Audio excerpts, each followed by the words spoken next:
The Mouse PI for High reviews are almost here. Not for high, for higher. The Mouse PI for higher reviews are almost here. And I've got my own review that will be hitting when the embargo drops in just a couple of hours. We're going to be checking out how the game is landing first. We'll check Metacritic. We'll check OpenCritic. Because I have had my game on this eye. I cannot talk this morning. I've had my eye on this game for a while. I did a false start, YouTube, and you missed it. I didn't have the correct setting on YouTube, and my first run was perfect. This second run is a disaster.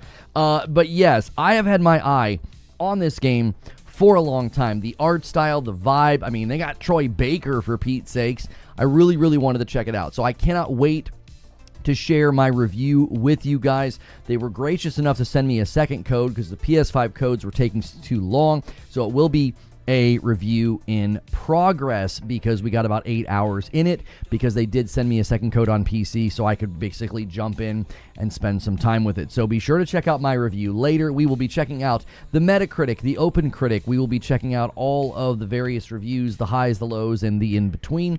This could be one of the sleeper hits this year. I have been saying that since before I even got access to it. I said it's one of those indie titles. We know Replaced is coming this week as well, and we know these smaller, scrappy titles can sometimes really, really win over the larger crowd. So we'll be checking out those reviews later, and please be sure to check out my review.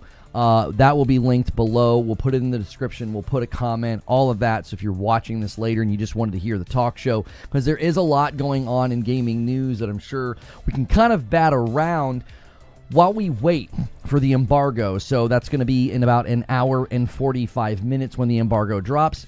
We will check out the reviews first. We'll kind of hang out for a little bit, look at the reviews and the various things, and then I'll redirect you guys to mine. So slightly shorter show today, only about 2 to 2.5 hours. And if you missed the show yesterday, we had a surprise guest, Mag, middle-aged gamer guy, join me for the show. So be sure to check that one out. There will be surprises like that this week, like the fact that I got review access to Mouse PI for hire. We didn't tell you that until this morning. So we like to kind of keep some of those things a secret so that you have a reason. Hey, make sure you guys are here on a regular basis. I did not watch the entire Pete Hines interview. I saw some of the highlights and some of the articles about it, and it didn't surprise me at all. Here, let me get the goal up because we already have our first one. Han shot first, and so did you. Thank you so much for renewing your Prime over there on Purple Detonator. 12 months of support. That's a lot of support, man. Thank you very much. Nothing that I saw from the Pete Hines interview surprised me. It didn't surprise me at all. I made a video when he retired, and I basically said, I think he left because he wasn't happy with how things were going. I think he left because, and he stressed 24 years. At the time, whenever I put that video out there and tweeted about it, the real Pete Hines liked my tweet. I think he liked my video because I think I was kind of picking up what he was putting down. He just was not pleased with the direction and how they handled Starfield and everything else. And, Starfield being ported to PlayStation even right now is having a bunch of problems, so we're not really sure how soon that hotfix can get pushed out. Assassin's Creed Black Flag Resynced is rumored to be shown to media and press this week. A public reveal will take place the same day, but it could also happen in the days following, according to Nate the Hate. So it seems that the Assassin's Creed Black Flag remake could be a closed event, and maybe we'll hear about it after. I'm not sure. This week already is so much better than last week, which was dead. Yes, there's so much news. There's so much going on. Very, very full week this week. Marathon patch today. Let's see if it actually does anything meaningful. Well, their new experiment. Thank you for 16 months, Wired Rope. He says, hey, boys, it's a new month. Check your primes. That is right. Our sub count will typically, our sub point count over there will typically drop. We're at 780. It'd be wonderful to get that back up to about 1,000, either through people signing up a brand new or gifting. We have a hype train coming on Twitch, so you guys can certainly help us with that. The weekly goals have been a little inconsistent as of late, so you guys can rally, and if you have your own memberships, remember to celebrate those, because those count every single time you do that, just like Wired Rope just did over here on Purple Double Dippin' with a 38-month member plus. He says, check your primes, Twitch is better. There it is. Thank you so much, Wired Rope. I think you were annoyed by Starfield being delayed so many times. Pete Hines was waiting for it so he could retire. I mean, I don't know if that's really what it was. He seemed to be annoyed with how Bethesda was being treated. You know, from an ownership perspective, it didn't sound like it was going over very well. I mean, and you read his one email during the FTC trial. They were told, you know, to make their games exclusive. I don't think anybody was expecting that. You know, they went from a trial where they said, oh, we're going to do it as a case-by-case basis, and then Phil Spencer's like, no, everything's exclusive going forward. And I don't think Pete Hines, you know, liked that. I think it was a fair thing to be frustrated by. He basically apologized to PlayStation fans when that happened, because he knew that's where the bulk of their fandom was. I mean, Siegemaster with 52 months in a VIP says, rip my backlog. Thank you so much. We're 10 members away from the next milestone. Thank you so much, Siegemaster. I don't know. I mean, at this point, I don't even think anybody's going to attempt to go back and try and defend all those things and how they went down. It was very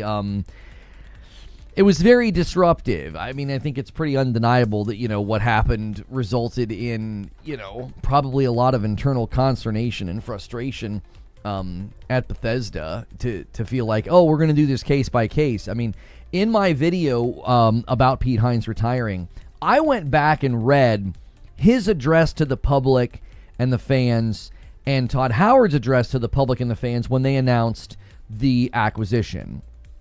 And they were both clearly under the impression that nothing was changing.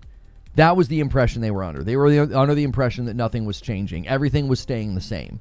They made those assurances because I think they knew that's what folks are going to expect.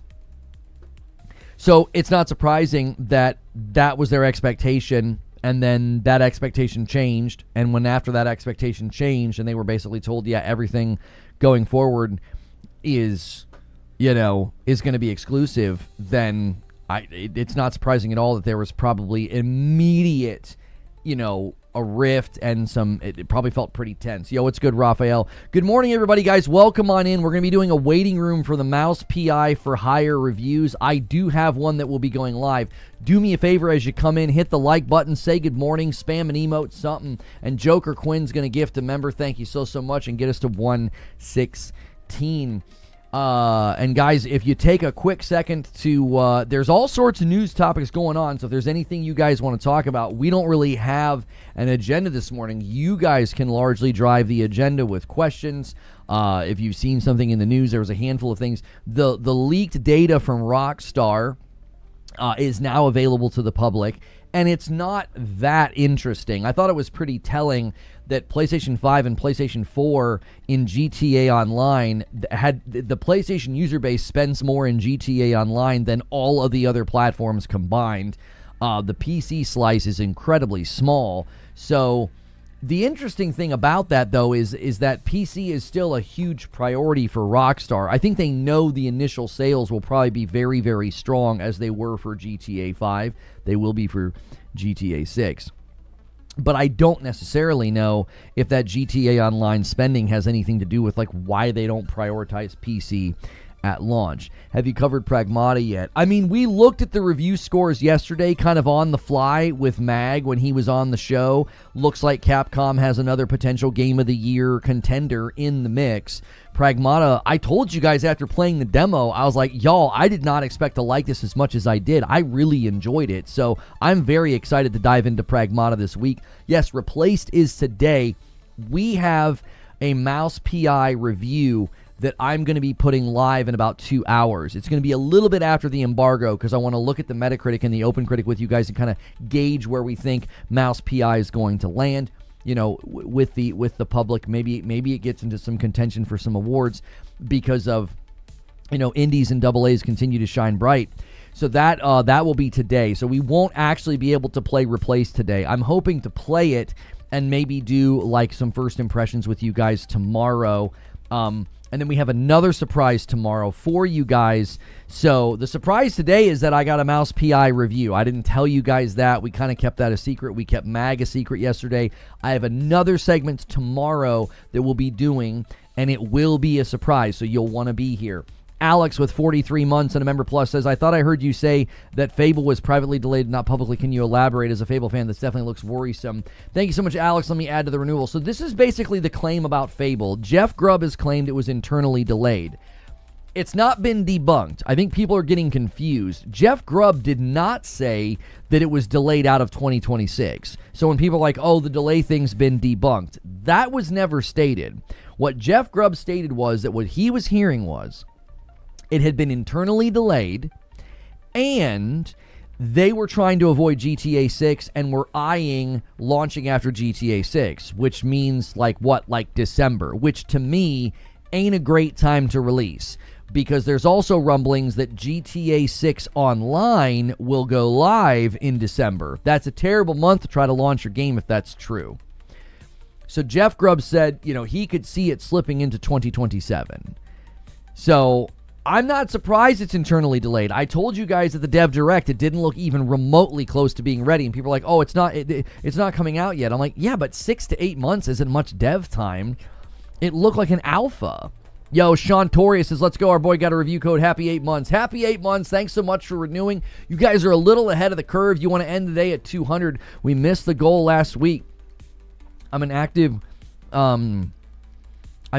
war. Horrific sights caused me a heart attack, broken heart syndrome, and my soul to shatter. I've been receiving glimmers of hope from your streams and chats. Well, man, listen, I mean this. If you're being for real, homie, a stream can help, but you need to get help.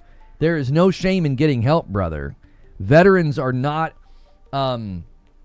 we don't treat y'all the way you should be treated, man. I think it's a shame the way veterans are treated. Get help, brother. Many a brave and strong men have sought out mental health help.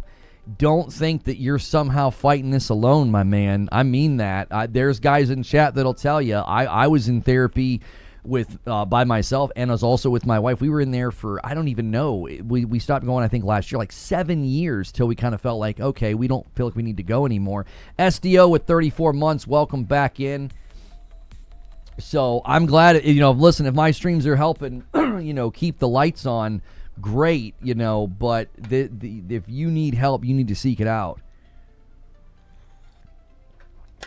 Beer helps. No, alcohol's not an answer if you're in darkness. Don't do that.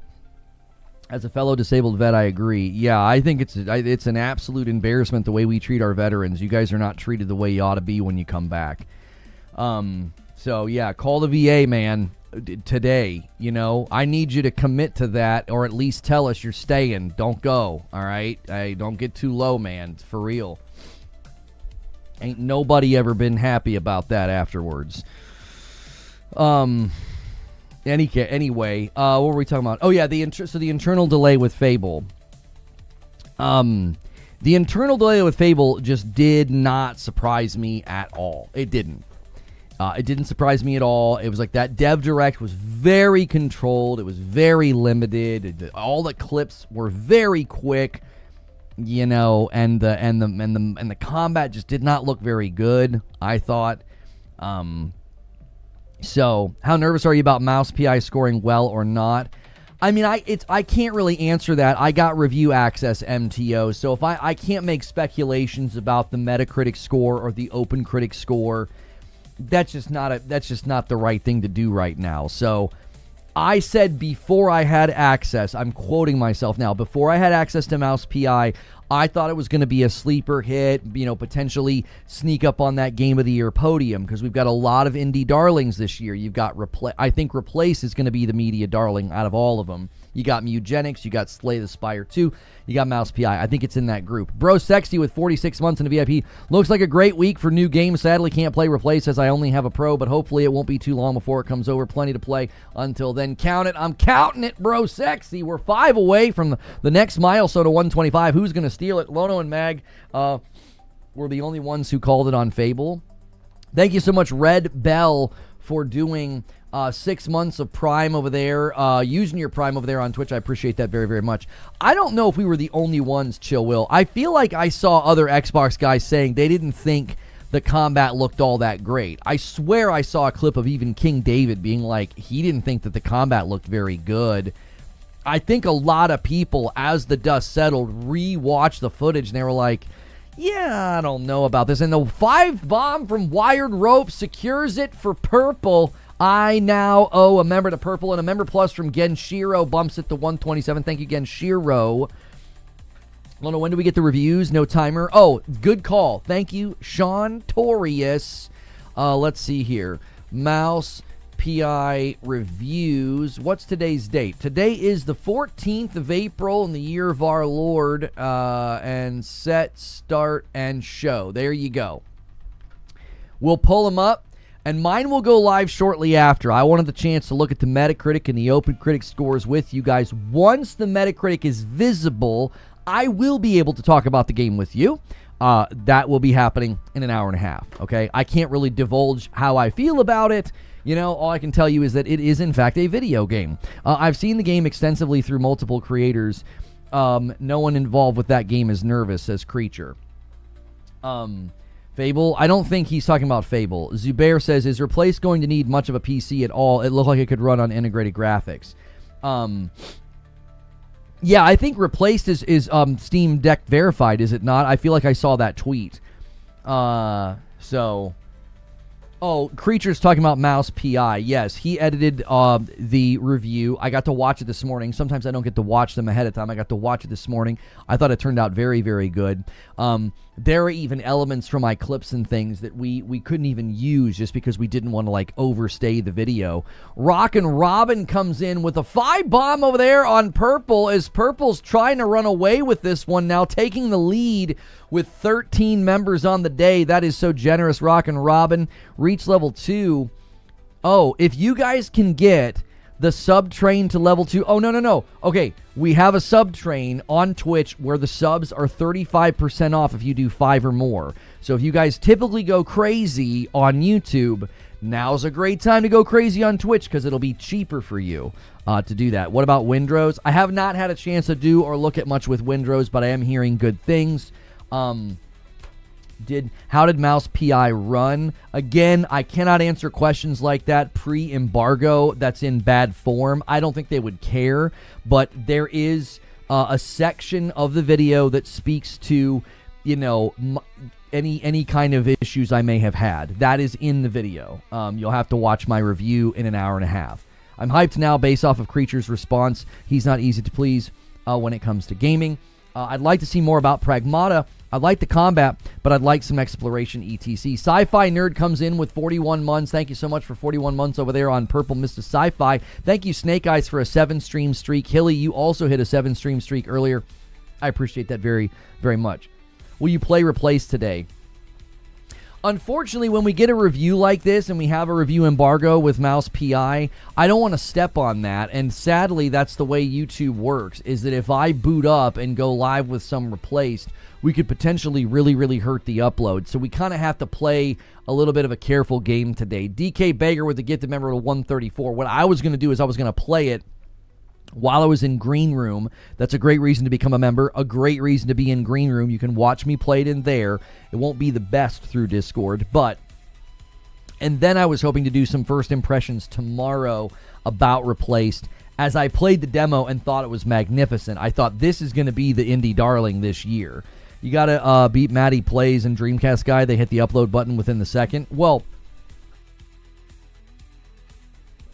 I thought I was going to sneeze. Okay, so we don't necessarily... I mean, we could schedule our video to hit right at the embargo, but I want to read the reviews on Metacritic and OpenCritic with you guys, and then I'll send you all to my review.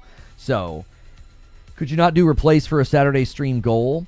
I mean, we certainly could make Replaced a goal. We usually do games with Madam as a stretch goal, because the stream itself is mainly just Madam reacting to gaming news. So, is Replaced not getting early reviews? Yeah, I'm not sure what happened there. They had a demo, people loved the demo, but they didn't seemingly do any reviews. Yeah, the game launches today, and we've not really seen anything. The claim that someone spent $1 million on shark cards is misinformation. The KPI is tied to the store ID that gets refreshed periodically. Whatever revenue that specific shark card generates with a set time frame is counted as a unit. Oh, okay. Lono already uploaded. Just have to set the public. Yes, it's on the channel right now. Yo, Gang says lucky number 7. Thank you guys so much. Guys, there's a minute and a half left over there on Twitch. The gifted subs are 35% off for the next minute and a half. Blind Darkness with 11 months. Thank you so much. And then Madden Mills with 11 months. Man, we're getting some resubs over there. And boom, Drewski says, I'll take the discount. And he drops a 5-bomb on Twitch. And he renews the hype train for another couple of minutes if you guys want to cash in on that discount. We have no interest in being first. We have interest in getting what Lono thinks on the record. Yeah, being first isn't really that it is important, but we're not a very large channel. So we're more in the business of having a good time with you guys, prioritizing the live stream because you guys are what makes this thing work. Your generosity with gifts and memberships and all the rest is how we're able to do this full time. So you guys typically take priority on days like today. 5-bomb from Wired Rope over there on purple. We are now right on the doorstep of 150 where I'll owe you guys another member. I haven't paid that one yet. 1060 is old, but it's still more than a GPU, even most modern ones. All right, real quick incentive, Twitch. Real quick incentive. If you guys manage to do this, and Grubby's going to help with his 5-bomb, and he gets us to 151. All right, Twitch, listen. Rally. If you guys can get this to 200 before that hype train is over, I'm going to jump on that hype train, and I'm going to drop a 5-bomb instead of just the 3 that I would owe you. Well, actually, it would be 4. Yeah. So you guys now have a mission. You have 4.5 minutes left on the hype train to roll it over. And Broken Earth says, we're over here too. YouTube drops a 5-bomb. Thank you so much, Broken Earth. A nice strong start to the week, and we got so much going on. We surprised you guys yesterday with Mag. I got a surprise for you tomorrow. I got the surprise for you today. We got a review copy of Mouse PI. I'll also be able to stream Mouse PI the day it drops. Well, as long as the schedule allows. Thursday's a little crazy because of the Xbox thing and potentially a PlayStation thing. All right, and there it is. Alex drops a 5-bomb as well over there on purple, accepting the charge to maybe get this to 100, and then you guys will be treated to a 5-bomb over there on purple. And then Anubis hits 20 months. Add this to my 48 months. Omar, thank you so much. Anthony Robinson hits 32 months on YouTube. Says, forgot to use this. Sorry, boss. Sorry, boss. It's okay. The Sagamono with 9 months and a member plus. Been waiting for the Mouse PI for a while now. Time to see if it was worth the wait. Let me add that to the total. We are at 164. Hilly is trying to summon a farty bomb over there on purple by spamming the emote. That would certainly secure it, and that would get us very, very close. We want to get back the sub points back up. That helps the channel. That helps with the split. We're at 809 sub points right now, trying to get that one to 1,000. And Jonathan Hancock, with 7 months on YouTube, gets us to 165. We're a 10-bomb away from 175. Who's going to steal it? Pragmata for Game of the Year. I love the demo. Can't wait to play. I'm really excited about how big the game kind of feels. Good morning, Feed. I see you in the chat over there. I'm really wondering what that part of the game, how's that going to feel. Neo Reaper with 24 months over there on purple bumps it by 1. Thank you so much for using your Prime, and thanks for 24 months. You're the only one streaming Mouse PI right now on Twitch. We are. We're the leader. We're the leader in the directory. I figured I would just put us in that directory over there. People are looking for Mouse PI. We'll be looking at the reviews in an hour and 25 minutes. And we appreciate you guys so much being here today. Make sure as you're coming in on YouTube, you're hitting the like button. That does help us. We just got to 100 likes. Let's set our sights on 200 likes. That will help us out. A lot of people are going to be looking for reviews today. Sethians renews over there on purple. Thank you for 14 months. And that sub-train's about to roll over. You guys, that sub-train is a unique train. It's a treasure train. And, wait, why did it end? That doesn't make any sense. Oh, did we roll over to level 7? I was like, you guys had plenty of time left. I'm confused. Level 7 complete, it says. I guess did the Prime help? Yes, the Prime helped. We're at level 8. We're at level 8. You have 4.5 minutes left on the discount. Thank you so much. I was like, what happened? It was just going. Mikey with 34 months on YouTube. Thank you so much.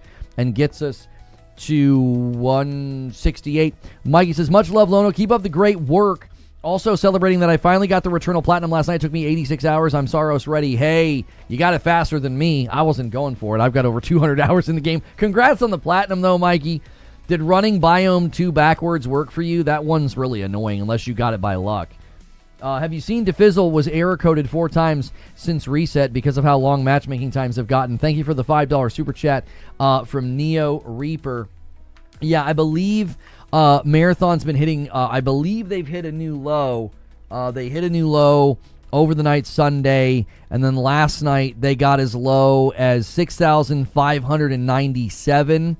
6,597 is the lowest right there. Creature, by the way, in the future, if you need a screenshot of this, you know, you can do that. You can come here yourself. He called me out in the video. He's like, he didn't send a screenshot, chat. I'm like, you can't go to Steam charts and drag your little mouse and take a screenshot? You got to call me out in the dadgum video? Broken Earth decides to come to Team Twitch and drop a 5 bomb and gets us to 173. Twitch, I told y'all, there's a 5 bomb on the line. If you can get this number to 200, you're almost there. There it is.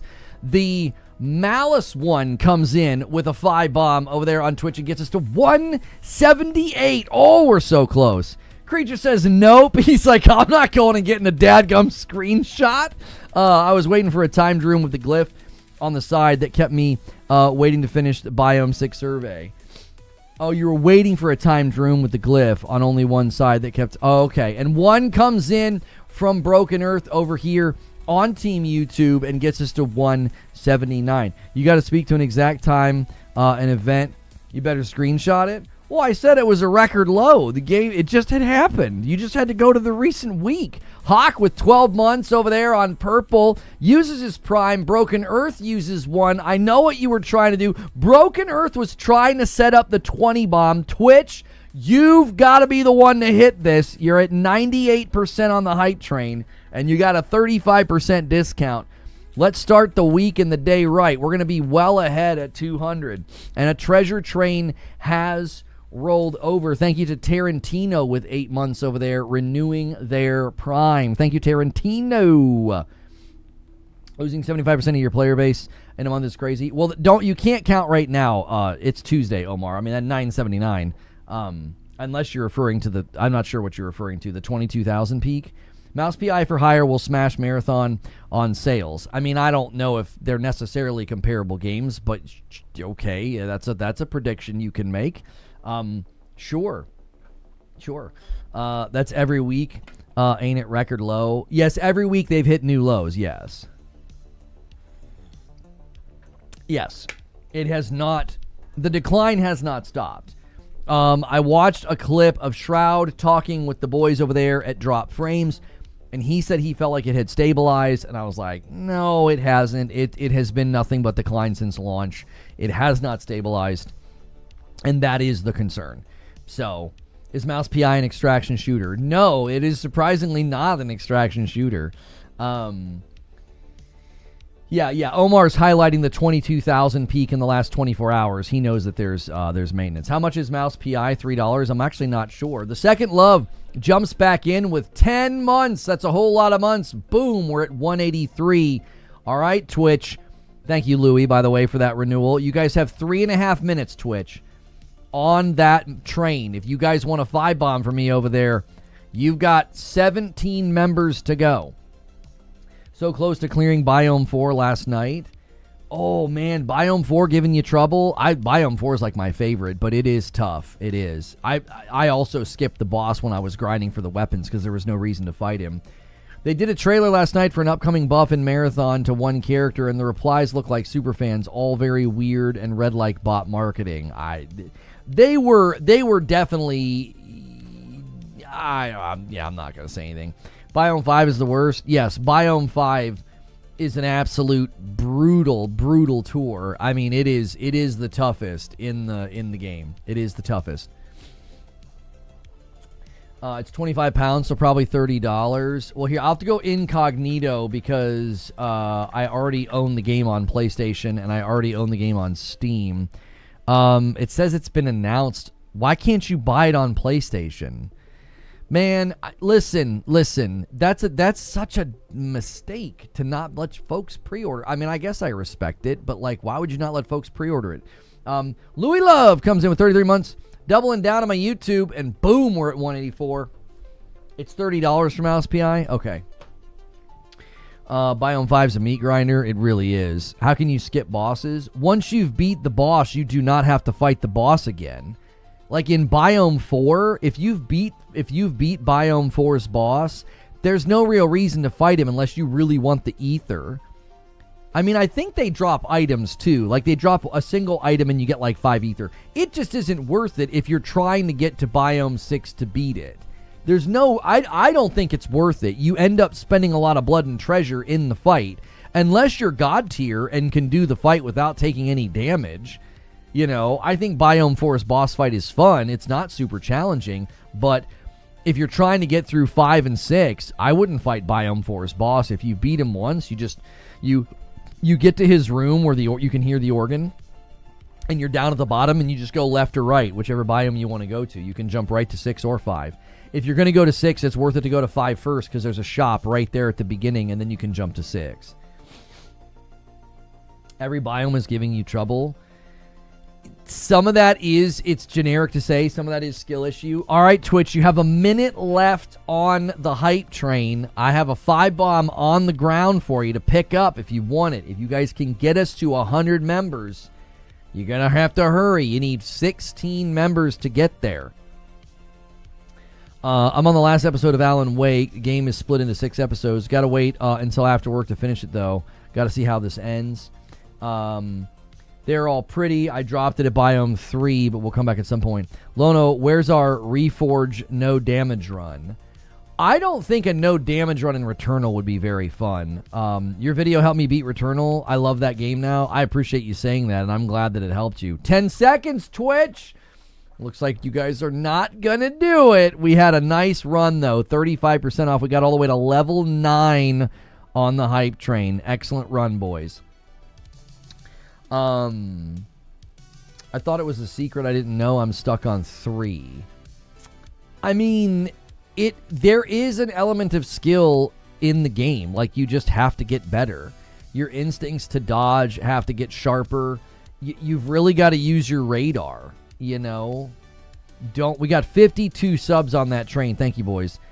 You literally have to just get good. I mean, it's so cheesy, but it's true. Like, you have to just get better at spatial awareness, you know, utilizing the radar. I would encourage you to wear headphones if you feel like, you know, you're struggling. That'll really orient you to the room. You can hear where the enemies are. That can really, really help you use space better and get away. I mean, yeah. No damage, shut the F up, whoever said that. Some sadistic.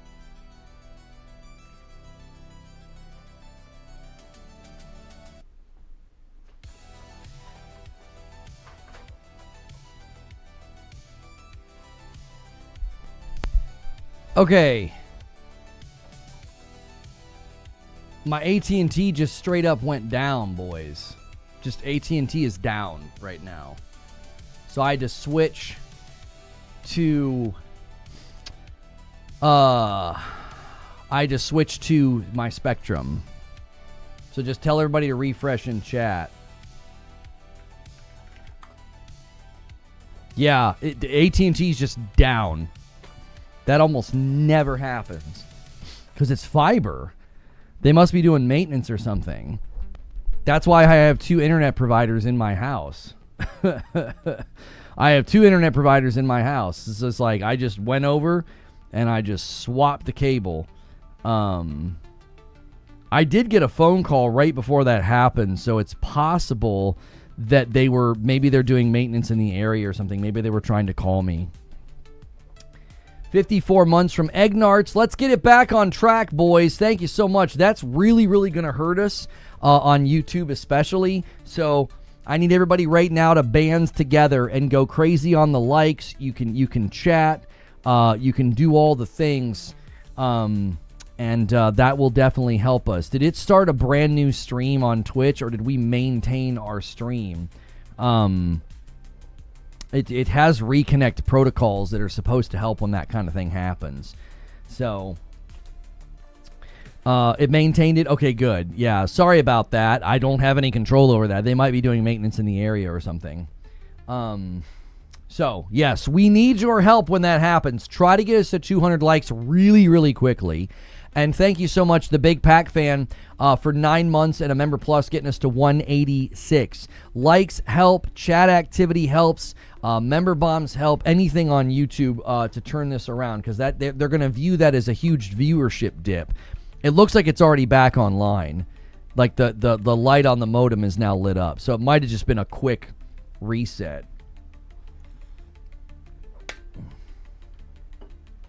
In my opinion, letting you skip bosses in Returnal was a mistake. Those are the most fun of the run. I mean, I don't disagree that they are the most fun and they're the capstone of all that you've worked on. But when you're trying to be proficient and you're trying to get to the next area, I mean, you don't want you don't want to be fiddling around with a boss if you don't need the boss, if that makes sense. I don't think that you're wrong. I understand why they're letting you do it. Now, Saros is going to be worlds different. Saros, you're going to be able to basically be like, you can just jump to a biome from the hub. Morning, boss. Good morning. Guys, as you're coming in, go crazy. I need 50 more likes right now on YouTube. Go crazy on the like count. We're going to take a big viewership hit from that blip, my AT&T reset or something. That happens like once in a couple of months, so... the bosses are fun, but they're taxing. At least the bosses appear to drop health packs during the fight in Saros.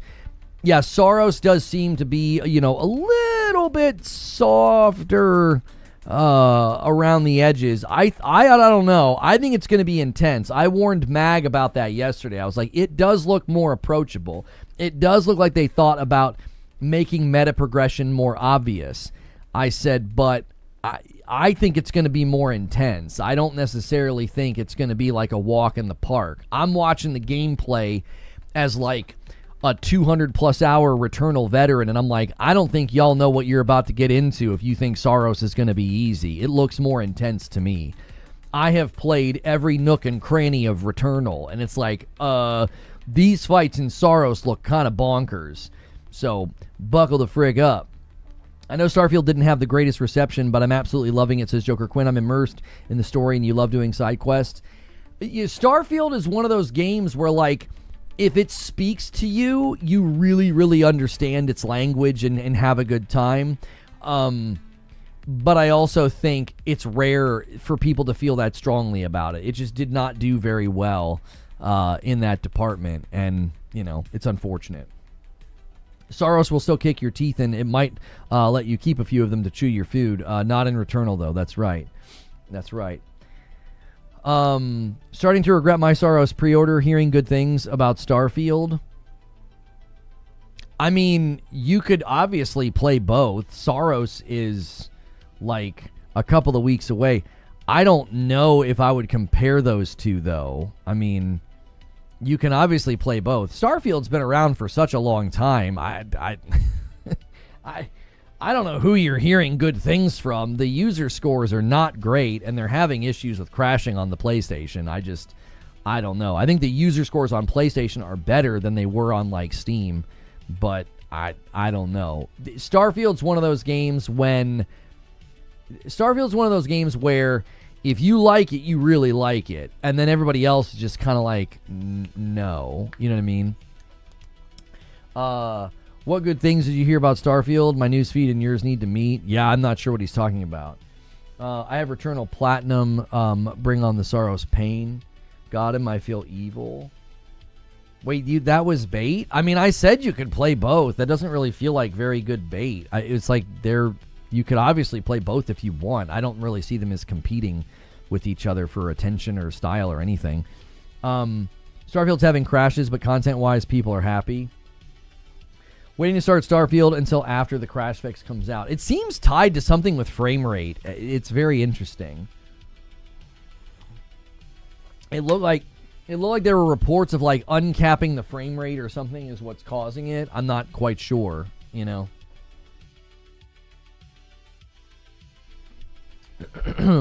Looking forward to Mouse PI. It looks amazing. We have a review that will go live. We'll look at the reviews in an hour, and then we'll publish our own, and I'll send you guys all to it. So thank you guys so much for your support today. Little bit of an unconventional day, but that's okay. We're on pace for the week already. Yo, what's going on, Khaled? How are you? Do you think it's possible for Xbox to go back to some type of exclusivity? Yeah, I mean, we can talk about that. We don't really have an agenda today. We can just kind of talk about whatever's going on in the news feeds. I'm seeing, Jez Corden claiming that there are pretty significant discussions, what do you say, very big discussions, about exclusivity happening internally at Xbox. I just don't know what to say to that anymore. It's like, I don't see them going back. I saw pro Xbox guys responding to that claim and being like, there's just no way to put this back. You've got shareholders, you've got revenue, you've got earnings to show that. Why? Let's imagine they go back. Let's imagine that Asha Sharma says, we're going to do timed exclusivity. We're not going to send our games to PlayStation for the first 12 months, okay? Let's just say that. Let's just say that that's something that she thinks is worth doing. You have to ask the question, why? What's the business impetus? What's the purpose of that decision? Is it to shore up loyalty and people that will stay loyal to the brand? I don't necessarily know if that's going to do that, because especially if it's only a year, most of them will be like, well, you're not really changing much. I mean, you're still sending them to the other platform. And the other reason why I don't see a strong business impetus is you typically do exclusivity to motivate the purchase of the hardware. This is what PlayStation and Nintendo are doing right now. If you want to play GOTY or Soros or Wolverine this year, you need a PlayStation 5. If you want to play Mario Kart, if you want to play the latest any Nintendo first party, Pokemon, whatever, you got to have a Nintendo, okay? So that's the impetus for doing exclusivity. I don't see, Pokopia. I don't see Xbox suddenly deciding that that's an important thing for them with what we're hearing about Project Helix. I don't see Helix as being this chart-topping, huge priority of revenue and investment from Microsoft to be like, we need to move Helix units. Also, your trajectory of hardware right now is so bad. I mean, I don't think timed exclusivity would turn that around. Detective Seed says, those discussions are in the office break room because good luck getting Satya to say yes to that. I think that's exactly right, Seeds. If Phil Spencer stopped winning some of those fights with Satya, like Mag said it yesterday, it was the theory I had all along, and it turns out that I was right. I said, I feel like Phil Spencer fought for Call of Duty on Game Pass. I think the money they lost by doing that is part of the reason that Phil's gone. I think Satya said, listen, Phil, I love your energy and how much you care about gaming, but everything you've been trying isn't working.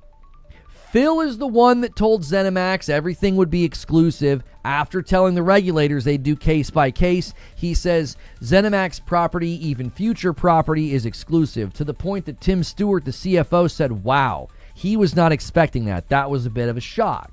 So Phil pulls that trigger, and the marketing and the hype and everything surrounding Starfield, I think they were hoping would move the needle. In fact, Satya, I believe it was him, they publicly celebrated the fact that Starfield was like their single biggest Game Pass subscription day in the history, like the biggest new subscriber base ever, okay? Fast forward to Phil also then winning the fight to say, we need to put Call of Duty on Game Pass. Now, why is Phil fighting this fight? Well, because at that point, he had lost the exclusivity fight. He had lost the exclusivity fight. He had to go out and do the Just 4 Games podcast. It was so cheesy. It was so silly. It was obvious to anybody paying attention that Phil was satiating the loyalists to stay calm so that they wouldn't cancel Game Pass. So the Just 4 Games, this is not a signal that everything's going. That was a bunch of malarkey, and we know it, okay? So Phil wins one last battle for the soul of Xbox, and he gets Call of Duty on Game Pass. And we have it on very good authority that that was an incredibly costly decision. $300-something million is what we heard. That's how much they lost. This is after they increased the price to Game Pass before Call of Duty came out. Then they did the same thing the next year. So they move day and date to Ultimate. They raise the price. Then they raise the price again.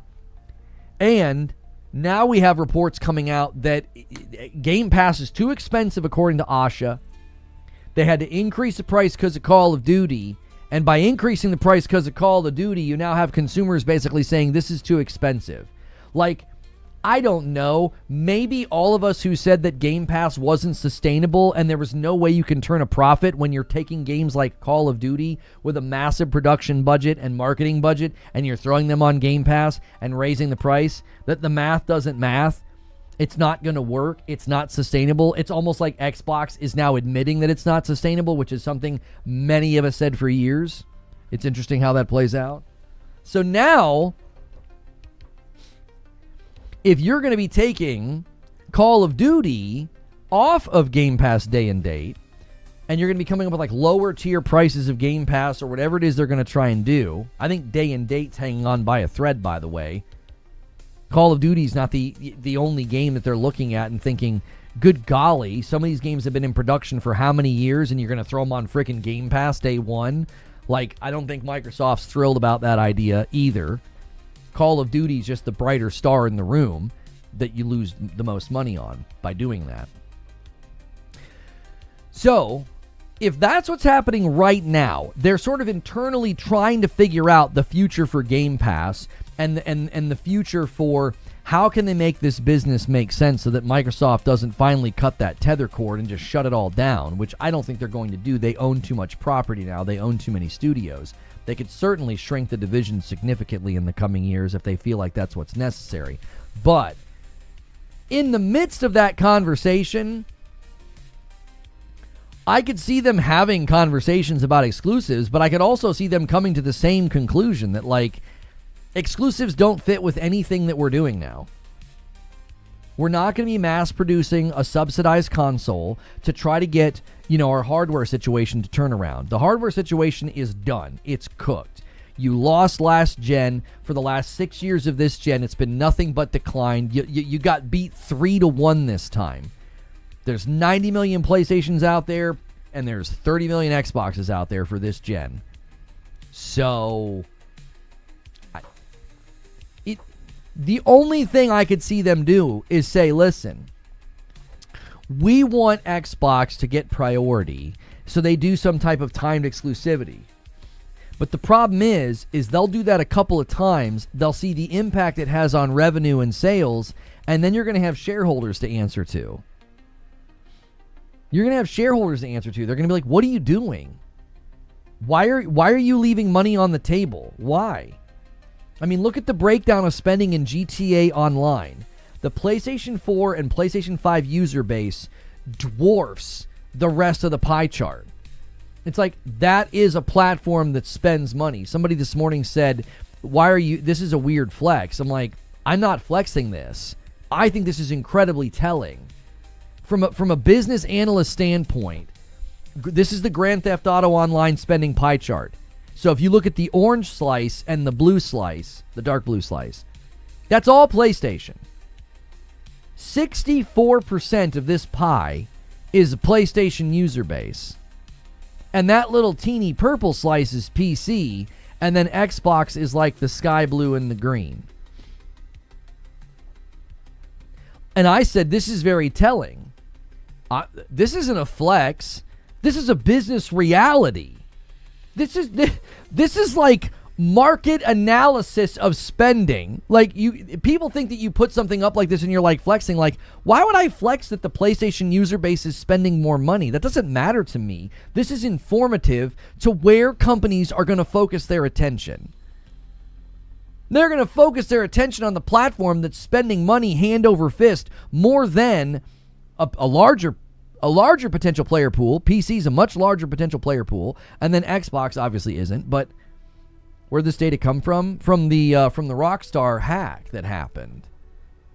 So Tweaktown put together that pie chart, and it's like, that is like super informative into where you think companies are going to focus their attention.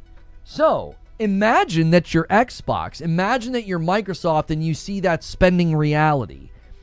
Imagine that you're Microsoft or Xbox and you're looking at how many copies of Forza Horizon 5 sold.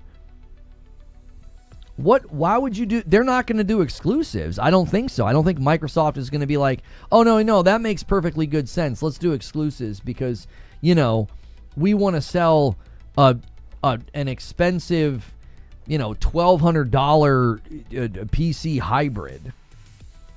I just don't think so, boys. I just don't think so. If they're having conversations right now about exclusivity, I think they land on the same decision that they've been on all this time.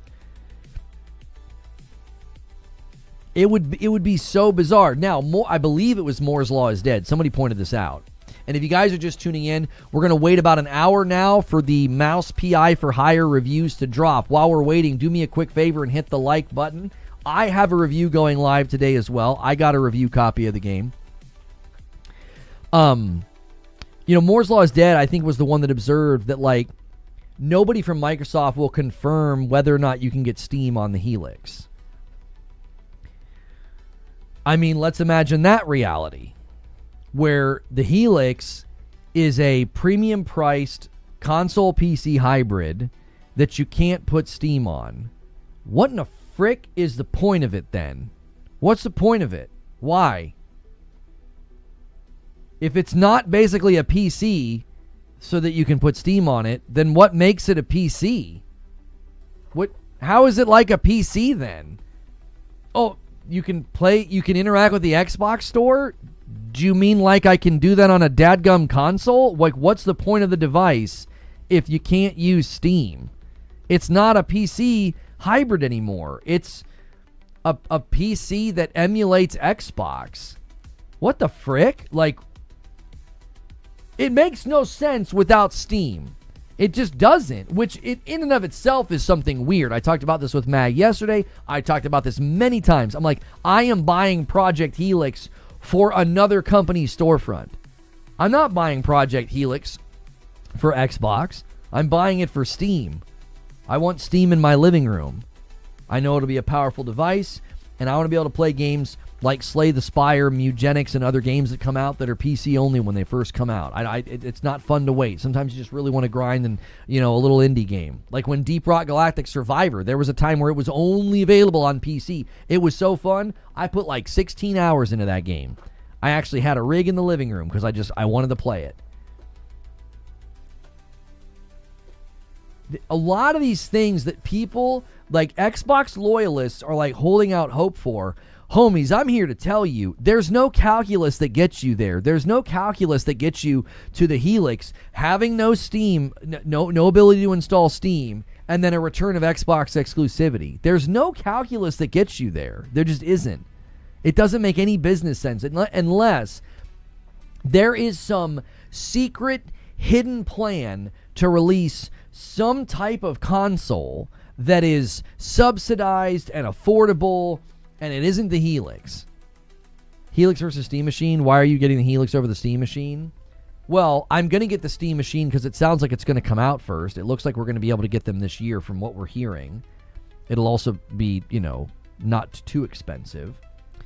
And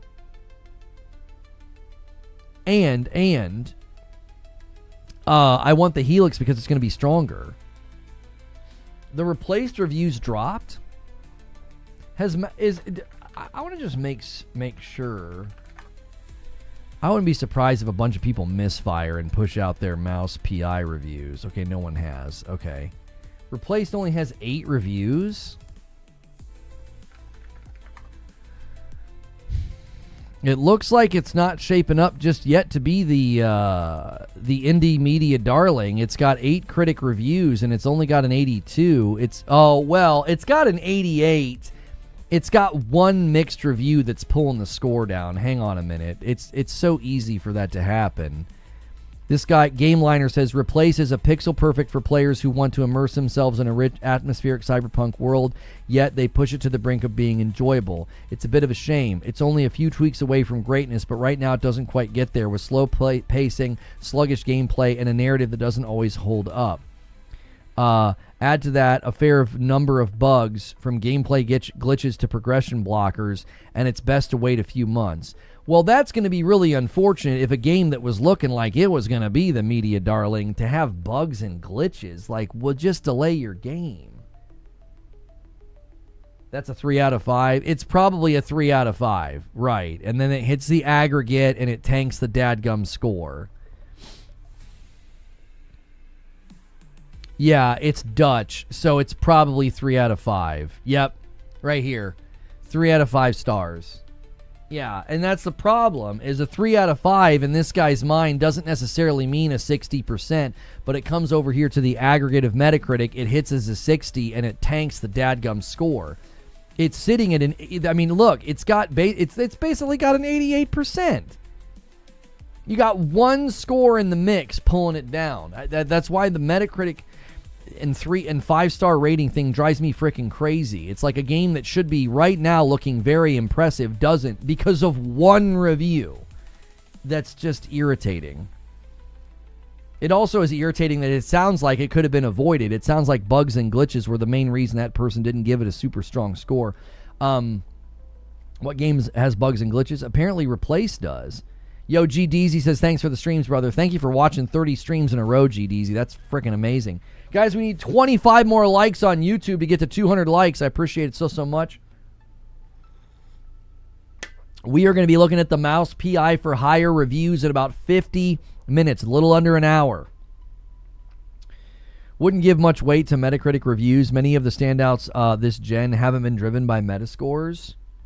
Can you give me some examples of games that you think are standouts that weren't driven by the Metascores?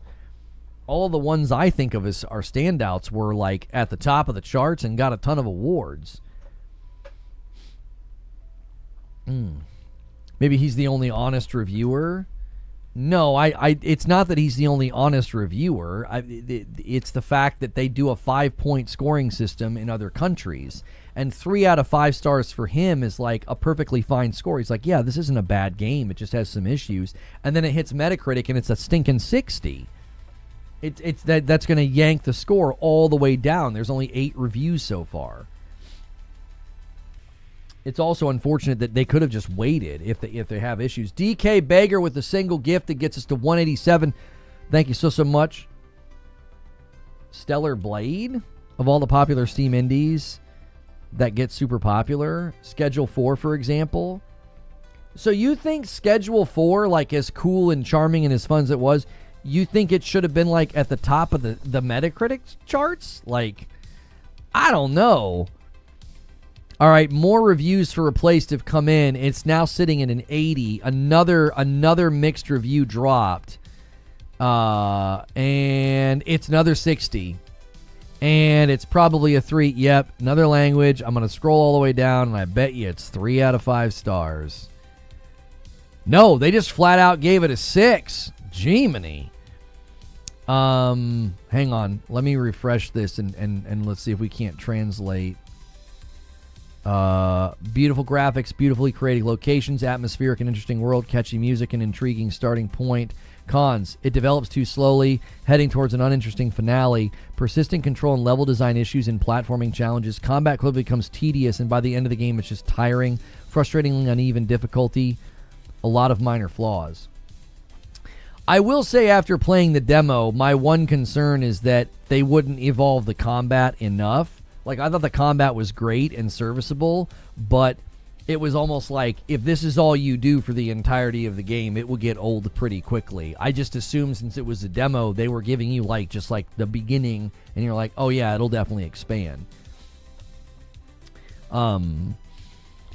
Developers always getting pushed by corporate bean counters to release a game before it's finished.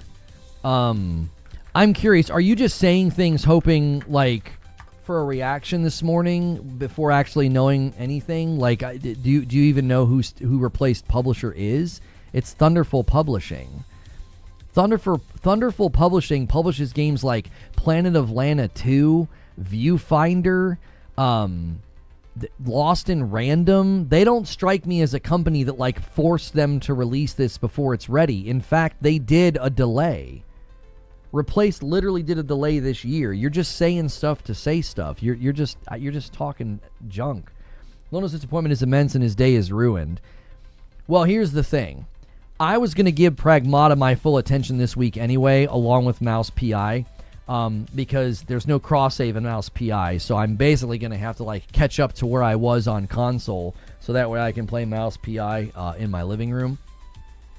And then I was going to give Pragmata my full attention, and I said, look, Replaced is going to come to PlayStation eventually from what they said. At least I think they indicated that. And I can just wait. I'm not going to try and play 3 games at once. I don't do that. I've never been able to do that like buffet style, all my food is touching, gaming. I can't do that. I basically do 1 game at a time.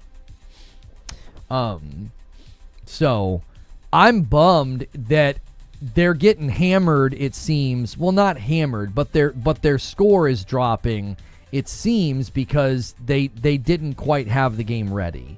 Like, a couple of those scores would be higher. Like, they certainly wouldn't give them perfect scores. But the 2 scores that we read already, it'd be higher if they didn't have the problems. It's like, and listen, I give credit to a review outlet that's going to take points off for problems and bugs.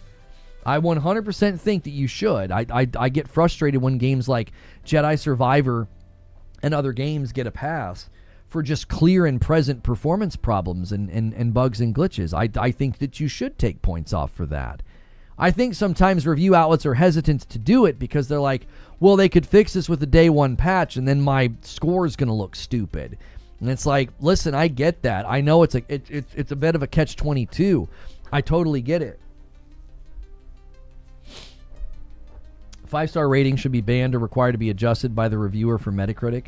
Well, nobody should be required to do anything for Metacritic. Like, Metacritic is just a tool that aggregates everybody's scores. I think it would be cool if the outlets that do the 5-star system would at least submit a separate score to be like, well, how much would you give this out of 100 so that you don't crater some indie title score because you gave it 3 stars and you were like, it's fine.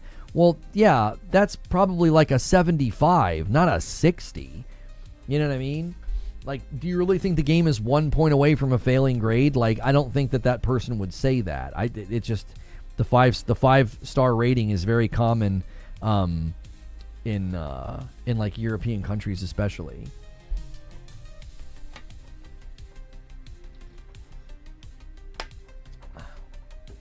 Why does it matter since the 5 stars still applies to every game, so relatively it affects all of them the same way? Well, because think of the chasm of difference between an 80 and a 60, Nathan. So if you give something 4 stars and you're like, yeah, this is a pretty good game, it gets an 80. And then you're like, this game was okay, it had some issues, I'm going to give it 3 stars.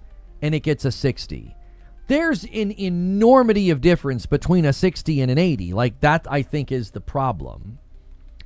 In general, I think whenever you're scoring something like that and there's that much of a difference, you just got rid of all nuance. It's like 4 stars is an 80.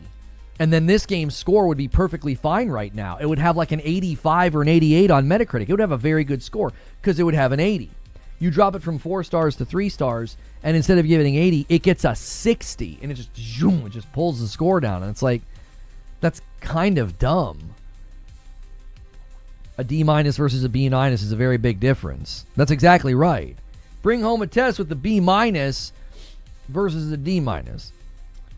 That's the shortcoming of aggregation in general. For sure, here's my frustration with this, and we have this conversation every time reviews come out.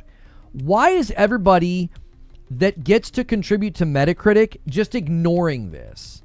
You have to apply to get your reviews to post on Metacritic. And this is a flaw. And you're just like, no, we don't care. We'll just crater a game's score.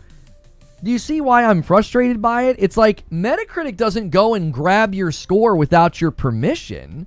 You have to apply to be an official Metacritic contributor. So, be a contributor. Like, this frustrates me every time we have this conversation because it's just an aggregate. It's just an aggregate. No, it's more than that. You have to apply to be a contributor to Metacritic. They don't just go grab every Tom, Dick, and Harry score and throw it on. So if you're going to apply to be a contributor to Metacritic, then be a dadgum contributor to Metacritic. Don't just crater a score because you're too lazy to be like, well, I gave it a 3 out of 5. I don't consider that a 60. But I can't be bothered to submit a score to a 100-point aggregate. It's dumb. If you don't want to adjust your score to how their system works, then don't be a contributor to Metacritic. Just pull from the system entirely. They need to use halves. Some places do half stars. Yeah, I mean, I guess, because then 3.5 would be a 70. So 80, 70, 60. I mean, at least that'd give you some spectrum of score. I don't get frustrated because I just ignore Metacritic. I go purely on watching gameplay now. Metacritic is a reality in the market that I think people continue to act like is no big deal, which it's fine for your own personal preference, Jaggy, but it's a reality that affects stock and share value. It's a reality that affects pre-order sales and the commercial success of a game. It's a reality. It's a real reality in the gaming market, and to contribute to it and to be like stubborn and like, well, no, we're just going to continue using a 5-point scoring system in an aggregate that basically misrepresents the score you gave the game. Well, then don't be a contributor to Metacritic. Just pull out of the system entirely. There's so little nuance in a 5-point system. It's like a 3. Well, what does that mean? What does it mean to you? I mean, I don't know. Give it 10 out of 10. So your company's on top. I mean, I don't think that necessarily is a contributing factor to people giving perfect scores. As far as reviews go, I try to pay as little attention as I can unless there is no proof of purchase required. Then they can be completely ignored. Replace score got a bit of a bump. It went from an 80 to an 81. Like, this is just what frustrates me about it. Like, this game looked really promising, and it's got 12 positive reviews, and then you got this. You know what I'm saying? And it's like these two, one of which is 3 out of 5 stars, just yanks the score down from what would be probably like an 85, 86, 87, something like that. You're assuming they didn't want to give it a 60? His description, does this sound like a 60 to you, assumed Parasite? I think my assumption is fair. Does this sound like a 60 to you? Replaced as a pixel perfect for players who want to immerse themselves in a rich, atmospheric cyberpunk world, yet Sad Cat Studios pushes it to the brink of being enjoyable. It's a bit of a shame. Replace is only a few tweaks away from greatness, but right now it doesn't quite get there, with slow pacing, sluggish gameplay, and a narrative that doesn't always hold up.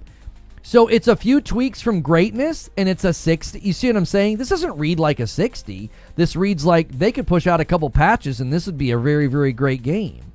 That doesn't sound like a 60 to me. Now, the bugs, obviously, are potentially pulling it down. Add a fair number of bugs from gameplay glitches to progression blockers, and it's best to wait a few more months. So, sure, they're saying wait a few more months, but, like, a few tweaks from perfect, and you're giving it a 60? Huh?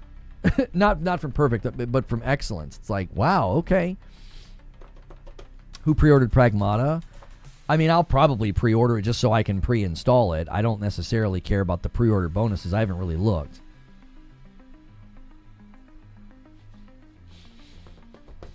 Slow pacing, sluggish gameplay, poor narrative. Sounds like a 60 to me. Well, we're also giving an interpretation. We're getting a translation. Because if it's a few tweaks from greatness, that means you're really, really close to a great game. That doesn't sound like a 60 to me. And again, it's the English is not their first language, so it's translating what they're saying into English. So we could be losing some nuance. It's also different from reviewer to reviewer. A 3 out of 5 from one reviewer could mean high praise, whereas others hands out 9s out of 10s like nothing. It sounds written by AI. I don't think it's written by AI. I think it's just a very rough translation. of Dutch is what I believe what their language was. G Deezy with 9 months says it's a baby. It is. Thank you for getting us to 188.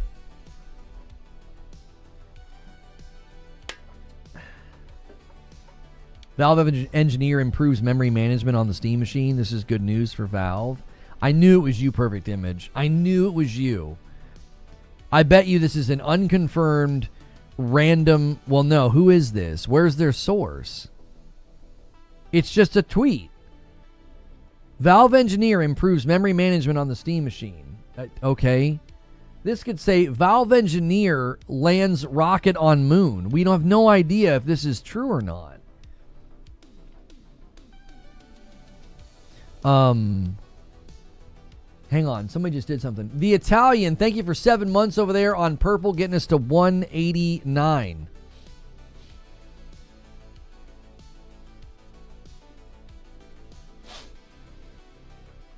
It sounds like a 70 percentile to me. Also 3 out of 5. That sounds like yeah, this is pretty good, but could be better, but it's good.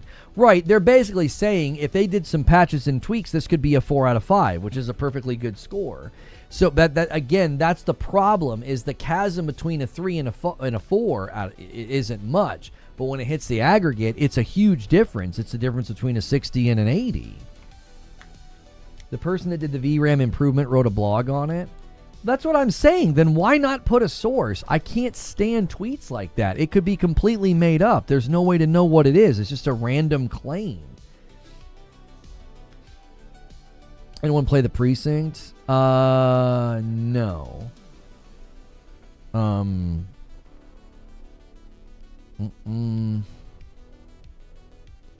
I am bummed, though, that it sounds like Replace is going to land a lot more tepid than I was thinking. It looked really, really good to me. Like, it has 13 now, positive. The lowest of the positive scores that it's gotten is a 75.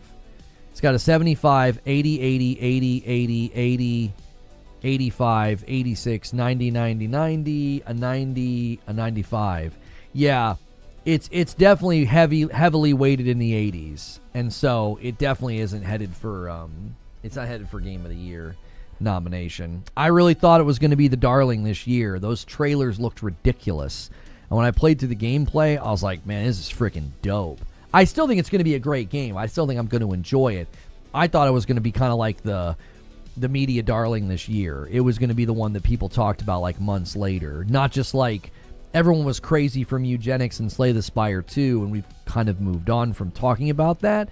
Like Expedition 33 was talked about for months. I thought that was going to be replaced this year. It's not shaping up to be that from what we're seeing.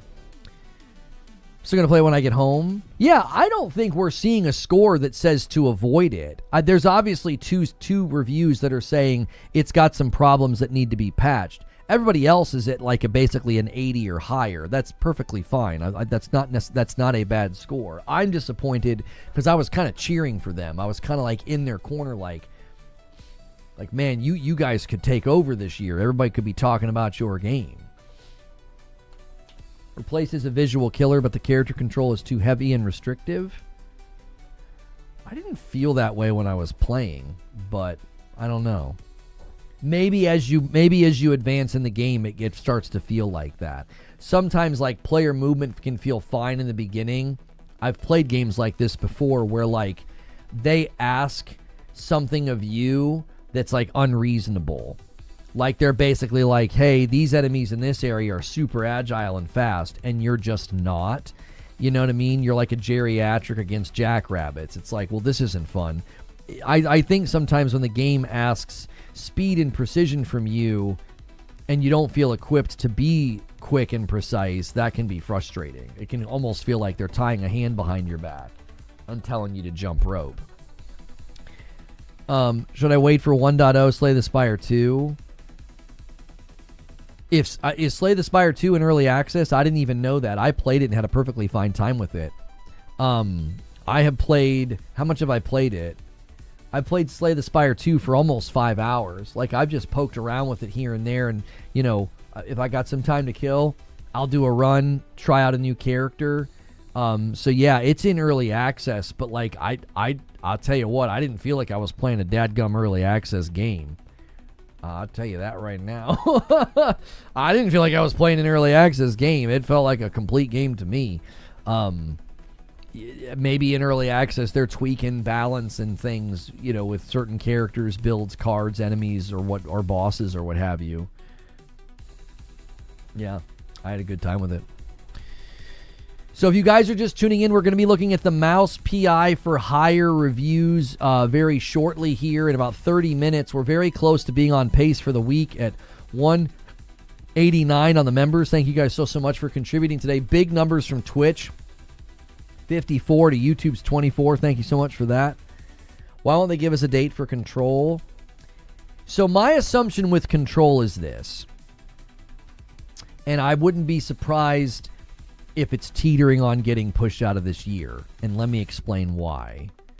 If it was going to be a summer release, they would have already told us. I think that's fair to say. If you were going to drop your game in May, June, or July, now is the time to tell us that. Those are months very close.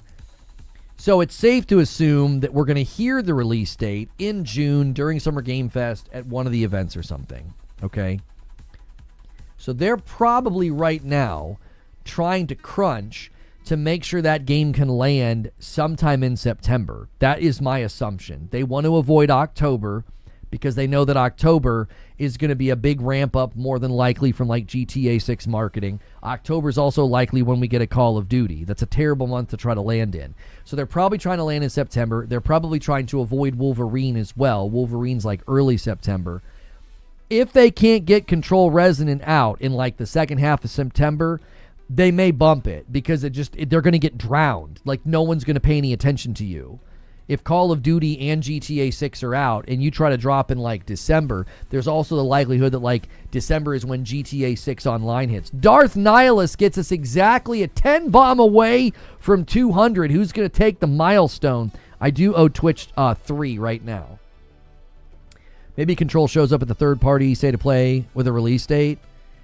Maybe, I don't know. They've said this year, I'm just using basic deduction to say, if you had a release date for Control Resonant that was May, June, or July, you would tell us that right now, I would think.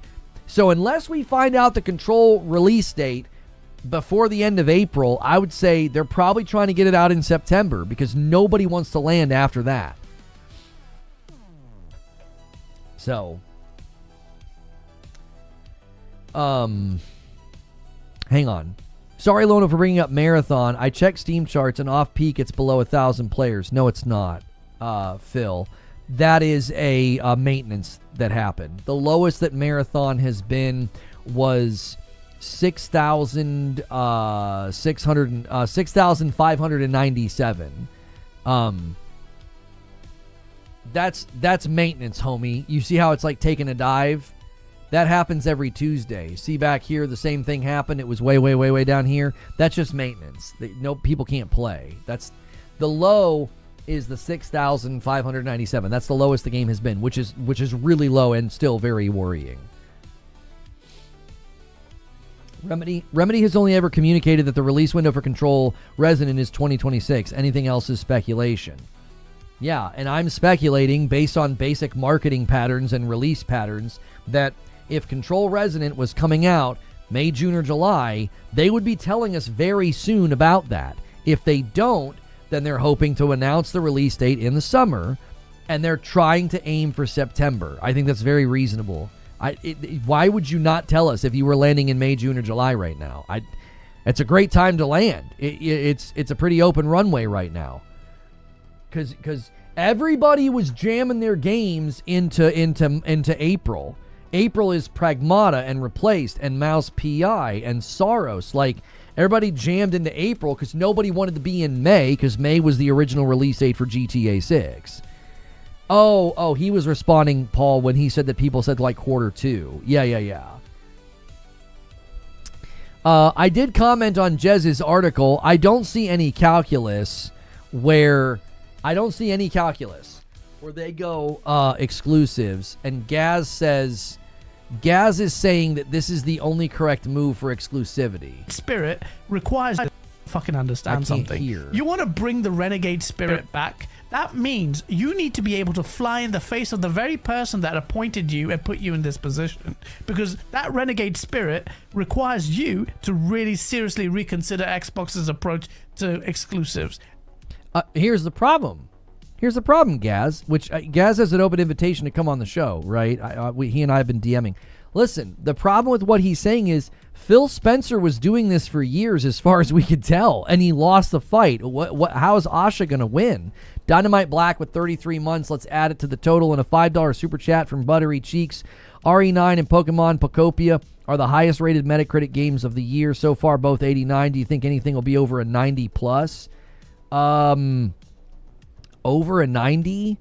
Soros could do it. I think Soros could touch a 90 or a 91. Outside of that, maybe Control Resonant, maybe GTA 6. And if you did that, despite the fact that you've opened the floodgates and Pandora's box and people think it's completely untenable that Xbox would go back to really take away money off the table to just cater for a dwindling fan base on just PC and the Xbox, you would send out a statement that would send a shockwave across the entire industry that shows, yes, I am Asher Sharma, this is Xbox, and we do have the confidence in our own brand to sustain ourselves.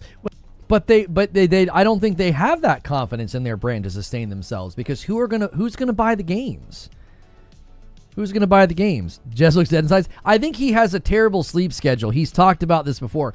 By the way, Jez should definitely dress up or cosplay or do something. He looks like Thor from Ragnarok. He could totally be Thor for Halloween, dude. He's got the beard. He's got the hair, you know. He's got the surly disposition. He looks like he's ready to tell Gaz to be quiet. Like, be quiet. Whether instead of resorting to a third party, which was previously our competitor, and now we're trying to rejig the narrative to say that they're not really a competitor. Instead of doing this halfway house, you did that, you would be very close to James Allard, who did the very thing that I'm telling you to do, because he flew in the face of Bill Gates. Original Xbox team were very renegade. So renegade, in fact, that they made Bill Gates storm out of the office when they revealed that original Xbox. Asher Sharma, if you have the testicle, wrong word. If you have the ball, you know what I mean, proverbial balls, and oh, that's good. You want to come back and say renegade spirit, that's what you need to do. And it would benefit. This is not coming from an Xbox stan or anything. I'm one of the few people who just wants competition in this space. All right, we should go back in time, though. We should go back in time. Remember when I said if I was in charge, I wouldn't be spending $70 billion on ABK. I'd be investing that in my studios, investing that in first-party games, and I wouldn't have done the Series S. I would have doubled down on the Series X. And I got so much disagreement back then, I can't remember. I feel like Gaz is one of the ones that reacted to that clip of me saying that, and I don't think he agreed with me. Like, I'm not trying to receipt pull on the fly. My memory is that clip of me saying that got spread around on Twitter, and all the Xbox guys had a go at me. And I was like, that's what I would have done. It's too late to do that now, homie. I don't agree with Gaz here. I do not think they can put that genie back in the bottle. It's too late, brother. They do not have a hardware footprint worthy of exclusives that the shareholders are going to agree to. The only way this works, you'd have to completely change your hardware strategy for the next gen. You'd have to have a subsidized, far more affordable console that you're aimed at scalability for market saturation, and then you'd have to leverage exclusives significantly to do that. You've lost Xbox guys to PC. You've lost Xbox guys to PlayStation. I don't see a world where this turns around. Like, I appreciate his passion, but I don't think there's business sense behind doing it. I think Microsoft's going to say no. And I don't feel like Asha Sharma was brought in to be a rebellious spirit. I feel like she was brought in to play ball and to get Microsoft, to get Xbox into a place where it makes sense to Microsoft. She gets out of the meeting with the co-CEO of Netflix, and he's like, yeah, I don't think they even know. I don't even think they know or have made sense of they haven't figured out, is what he said. They've not figured out a way to make Game Pass make sense to them. Like, they're still trying to figure that out. So, like, I appreciate his passion, his candor, and I appreciate the Xbox guys that are like, they want Xbox to fight back now. And it's like, homies, it's too late. It's too late. A lot of y'all were all gung-ho about that ABK deal. ABK turned into an albatross. Replaced has more positive reviews now. 15 positive. These two, unfortunately, are pulling it down. That is just unfortunate. It looks like it's still heavily trending in the 80s. I'm seeing tons of 80s. 175 and just a sea of 80s and 86s, 80s, and now a bunch of 90s are here too. That's unfortunate. They're gonna lose. They're gonna lose the battle here for a good score, like a strong score, I should say. They're gonna lose the battle to quantity alone. There's only 17 total reviews. The CEO admitted the Game Pass price is too high. Yeah, why do you think it's too high? Why do you think it's too high? Again, go back in time. You know, look at the debates. Look at the discussions. We all said if you put Call of Duty day and date on Game Pass, that's not sustainable. It's not sustainable. You're going to drive people away. I'm sorry, not drive people away. You're going to actually drive up your cost, which inevitably will drive people away. You're going to have to raise the price of the dadgum thing. Like there's no way you can put a game like Call of Duty on there and there not be ramifications. And sure enough, there were ramifications. They lost a ton of money. To what Gaz was saying, right? The rebellious spirit. I think Phil Spencer fought for that. I think he fought hard to put Call of Duty on Game Pass. I think he won. I think he won the fight, and because he won the fight, I think he him winning that fight cost him his job. I think he wins the fight. I think he wins that fight, and Satya's like, okay, fine. And I think they lost a ton of money, and they were like, this is idiotic, Phil. This isn't sustainable. Sneaker SO, in response to Jez Corden's words in terms of Xbox exclusivity coming back, he says, there has always been a discussion around exclusivity happening in some form or fashion. It's never coming back, says Sneaker.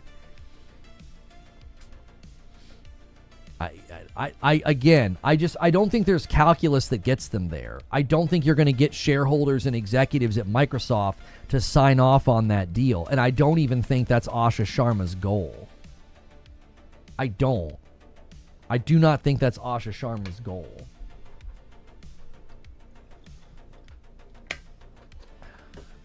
It seems like Asha is using more empty words. I think she's using the words that she knows people want to hear. That's the biggest thing I've always tried to caution the Xbox boys about. I've always tried to caution them about this. It's that, listen, they know what you want to hear. They do. They know what to say. They know how to say it. Phil did it for years, and they're just doing it again. They're doing it again. They know that if they even hint a whiff about exclusivity and then bringing back FanFest, props to them. The overall price to bring back FanFest is a drop in their bucket. That's nothing. That doesn't cost them a dadgum thing. Bringing back exclusivity would cost them millions upon millions, hundreds of millions of dollars. Think about what happened when they put Call of Duty on Game Pass. Allegedly, they lost $300 million. What do you think is going to happen if you start pulling games off of PlayStation or you don't ship games to PlayStation? There's no way. Hold up, did Returnal only sell 1 million? Yeah, it sold a lifetime of 1 million. It also launched at a time where there was somewhere between 7 and 10 million PlayStation 5s in circulation. People like to talk about the 1 million Returnal sales and say that it flopped. These people have no idea what they're talking about. They are supremely ignorant about it. Housemarque was literally purchased and then greenlit a spiritual sequel. PlayStation was perfectly happy with the results. When you sell 1 million copies, attach rates to a console that had around 10 million consoles in circulation, I'd say you did pretty dadgum good. Also, the attach rate conversation is a willfully ignorant argument that people make all of the time. It is brain dead tiring. There are games that launch on PC and games that launch multi-plat, and if you looked at their attach rates to all the potential consumers, you would say that those games flopped because the attach rate conversation is so silly. I'm not saying you're saying the attach rate conversation. I'm saying commonly people invoke Returnal and the 1 million lifetime sales and they're just admitting they have no idea what they're talking about. That is not what is as gauged as success. Nobody ever has looked at that internally at PlayStation and been like, oh, Yote sold 3 million, flop. But when Crimson Desert sells 3 million, it's a roaring success. And Crimson Desert was available on all platforms, arguably on the largest platform, the PC platform. And it sold 3 million. So it sold as many copies as Yote did on one platform. And so when Yote does it, it's a flop, and we'll argue attach rate. When Crimson Desert does it, it's a roaring success, and confetti gets thrown in the air. They pulled the same willful, ignorant, bad faith argumentation about Final Fantasy XVI. You need to stop listening to people who intentionally propagate willfully ignorant arguments about attach rate and flops and failures because they don't do it consistently. It's as easy as pulling a receipt out of your grandma's purse. These guys don't know what they're talking about. They don't. They intentionally put together bad arguments because it's easy to convince the average Joe who's listening to a podcast that, well, yeah, that's impressive. Yeah, they only sold 3 million. They got 90 million consoles in circulation. It's like, how many potential users could buy Crimson Desert? Look at the Steam user base and then talk to me about attach rates. We do not use attach rates to determine the success of a game. We don't use lifetime sales to determine the success of a game if it's a small game or a small budget. It always has to do with the outlook of the game. What were the sales projections? What was the marketing spend? What was the budget? What was the operational cost? Why on earth would PlayStation buy Housemarque and then they greenlight a spiritual sequel to Returnal if Returnal quote-unquote flopped? These arguments and notions are just absurd.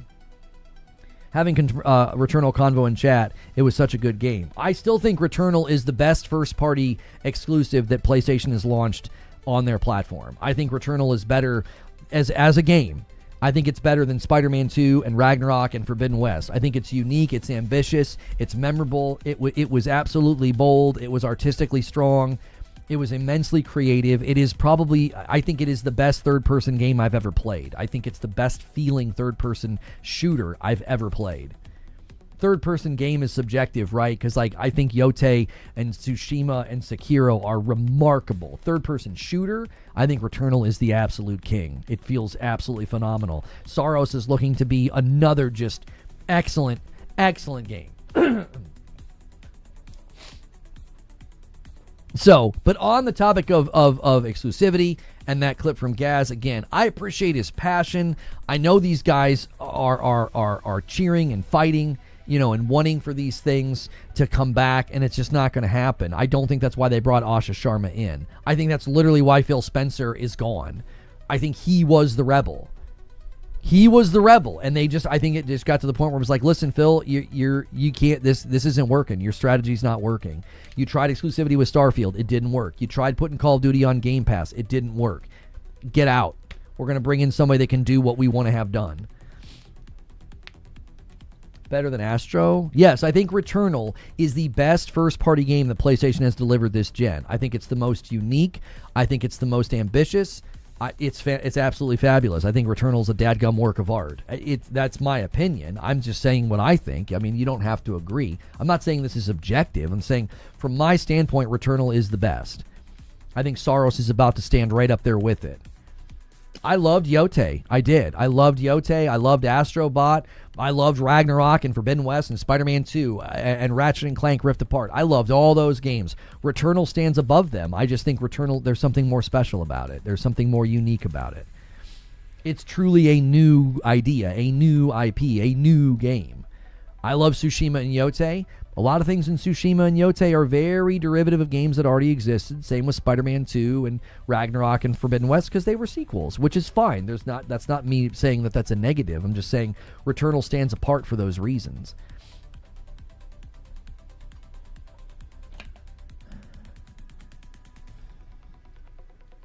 Thank you guys for over 200 likes. We're going to be looking at the Mouse PI review scores here in a moment. Mine goes live shortly after that. We will I've got the Metacritic right here ready to go. We will look at it as soon as we are able to in about 13 minutes. So guys, go crazy on the like button. Try to get us to 300 likes before those reviews drop, and thank you for a nice fun day. And I hope you stick around to watch my review. It's 15 minutes or so, and yeah, I hope you guys enjoy the review. Returnal was new, fresh, something different, 100% agreed. It's like Marty McFly's, you guys aren't ready for this, but your kids are going to love it. That's right. I'll argue Astro is Sony's best only because they potentially created a Mario-like mascot. If they treat him right, he could bring new generations of young players. This is completely correct, Hadigan, in the realm of being a mascot. Astrobot was also heavily derivative of past Mario games, which I did not fault it for that, but it makes it less original to me. I've never played a game like Returnal. Ever. Like, ever. I played games where I'm like, well, there's Bullet Hell. I played Rogues. I have never played a game like Returnal.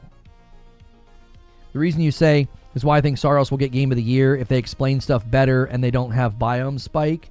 I think, Haseo, you know what they're going to win with their efforts to make it more accessible? They're going to win the press.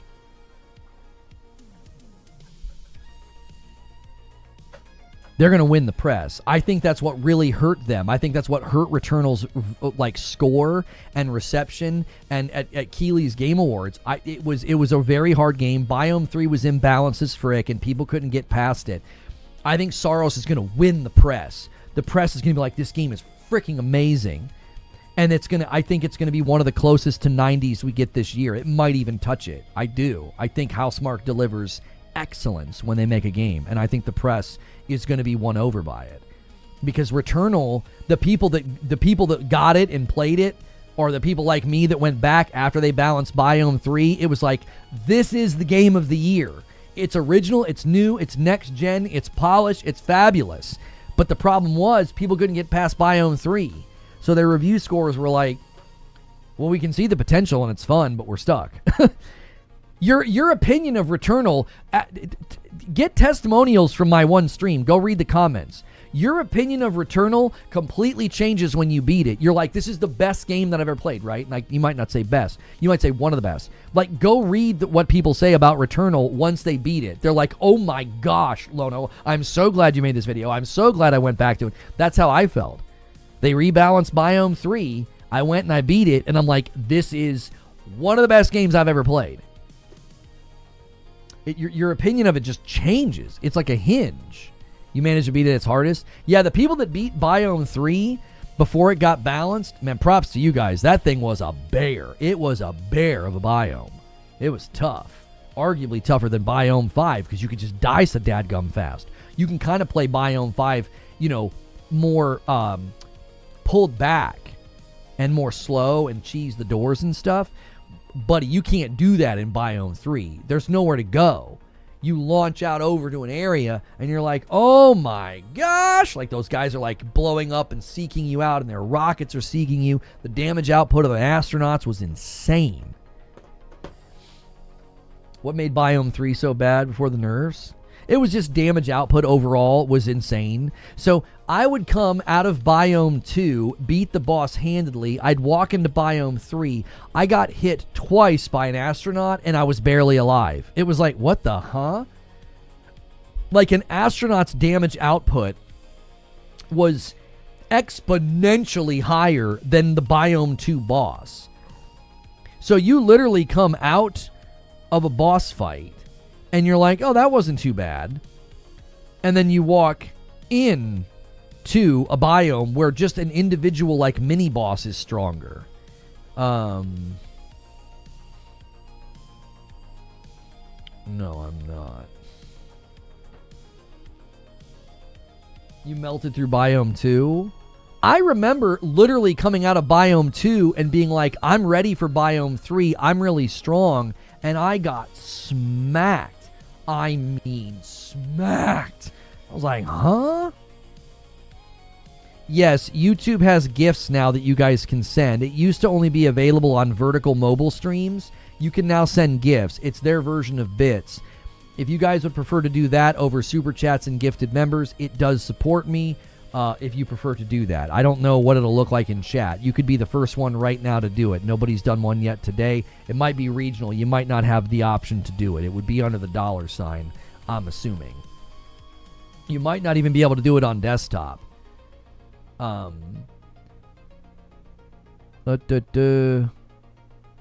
I don't know. I probably can't do it to myself, so I can't see it. 1 and 2 were nothing. 3 was the first time playthrough, including extending the bridge, takes like 40 minutes. Yeah, it's tough. Yeah. I have like 5 hours in the game and I'm in biome 4. Maybe I'm just lucky or something. The third boss I found to be easy AF. The third biome boss is quite easy. There it is, 100 for 2 jewels. That's how it shows up in chat? Did that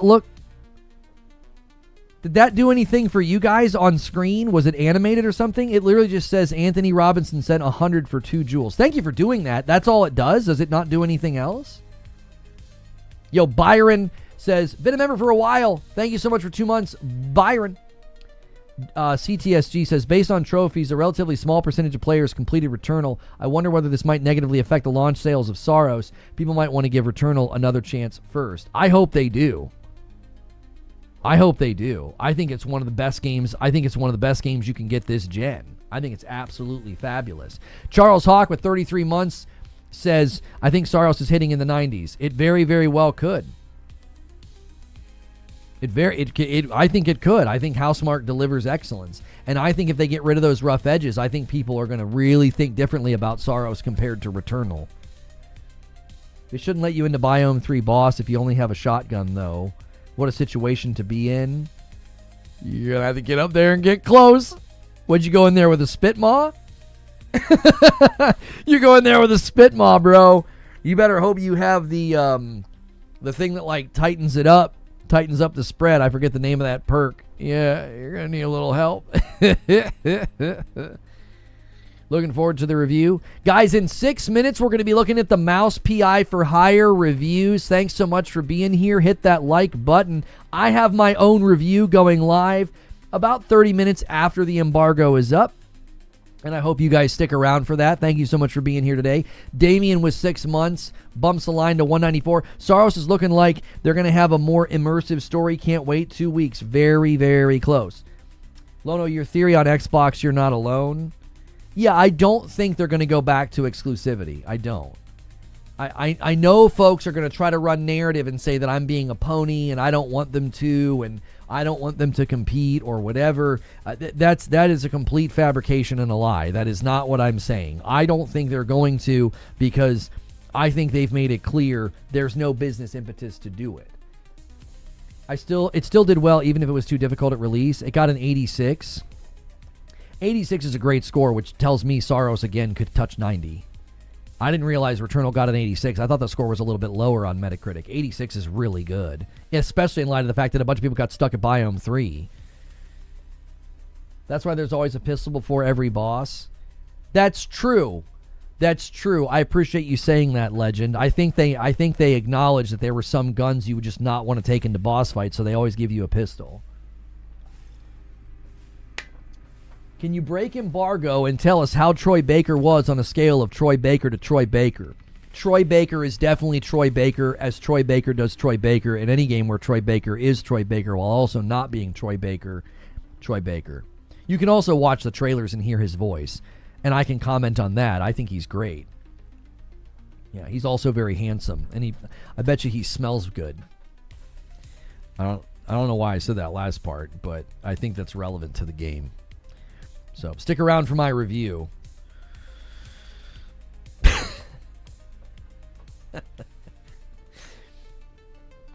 Are you picking Troy or Ben for your game?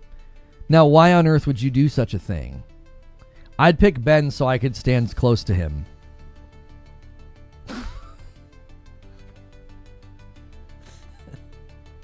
Ben Starr would be like, this is really unconventional. I'm just trying to record my voice lines. I'm like, I know. I just want to stand. I just want to be near you, Ben. I just want to be near you. You know what I'm saying? I just want to waft and just bask in the sexiness. Yo, a single gifted comes in from Ward Huff. Thank you so much. We're a 5 bomb away from 200. Thank you, Ward. And then Lono's going to say, all of that's not gay at all. I don't think it's gay. When they're that handsome, I think you're just acknowledging reality. You know what I'm saying? You're just like, yeah, I'm not gay. What do you mean? Ben Starr is he's just very handsome and funny. He's a triple threat. He's tall. He's got he can grow good facial hair, and he's funny. You know, that's great. That's a great person to be around. It's not fair that they have voices and the looks.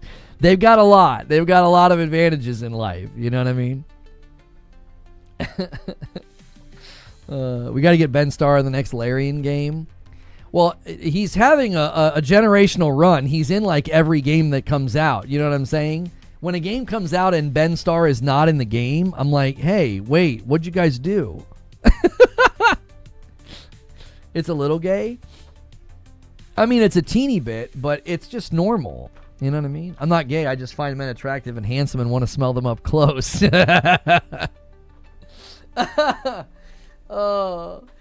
it's like acknowledging a really good sculpture. You're like, listen, you know, God hit this one out of the park. You know what I mean? He hit this one out of the park, boys. He really took his time.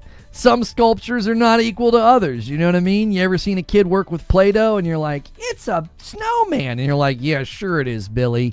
Some of y'all look like that. You know what I mean? And others, it's like, okay. The Lord really took his time on this guy's jawline. You know, it's unfair. Replace bot downloading now. Has the score improved at all? Oops. Has the score improved at all? Let's check. It's not improving, which is so unfortunate because they continue to get more positive scores. They now have 16 positive. Just those two mixed are just pulling it down. It's just a sea of 80s, which is great. You love to see it. Oh, they've got a new 75 from IGN Italia. You know? It's just such a bummer to see a little indie title like that just looks so promising. It looks like they didn't send out enough review copies, you know? That's not a lot. It's also a really tough week. It's a really tough week. They might have sent out a lot of review copies and outlets were like, we're trying to play through Mouse PI and Pragmata. Is there a word for this? Mildly gay, but not gay enough to actually be gay, like pseudo-gay, temu-gay.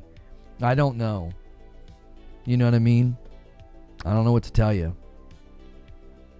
I mean, you guys can admit it. You guys can admit there are some of your friends, some of your guy friends that you enjoy hugging more. You know what I mean? That's fine. That's okay. You're not gay. You're just like, he feels nice. He makes me feel safe. He's big and strong, and he's got nice cologne. What do you want me to say? Chrono raid. Chrono, thanks for the raid. What a time to come into the stream. Wow. Appreciate you being here. I'm playing Pragmata first, then Mouse PI. That sounds like a pretty good plan. Replace is such a vibe. Hope Mouse PI doesn't take all the air. I know. It's a tough week to launch, man. Capcom's already really taken some spotlight the week already with their reviews dropping. You know? Guys, make sure and don't leave. After we've seen the score for Mouse PI, I have my own review, all right? We're really, really close here. Let me take the timer down. We're really, really close. So don't go anywhere. Thank you, Chrono, for the raid. Stick around.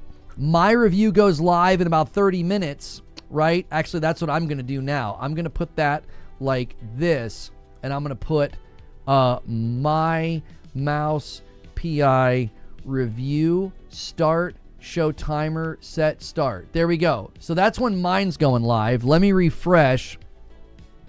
Hey, off to a good start. We got an 86 on PC. It looks like it's going to primarily be PC. The PlayStation 5 codes came out really late. But PlayStation 5, there's an 85 and an 80. All right.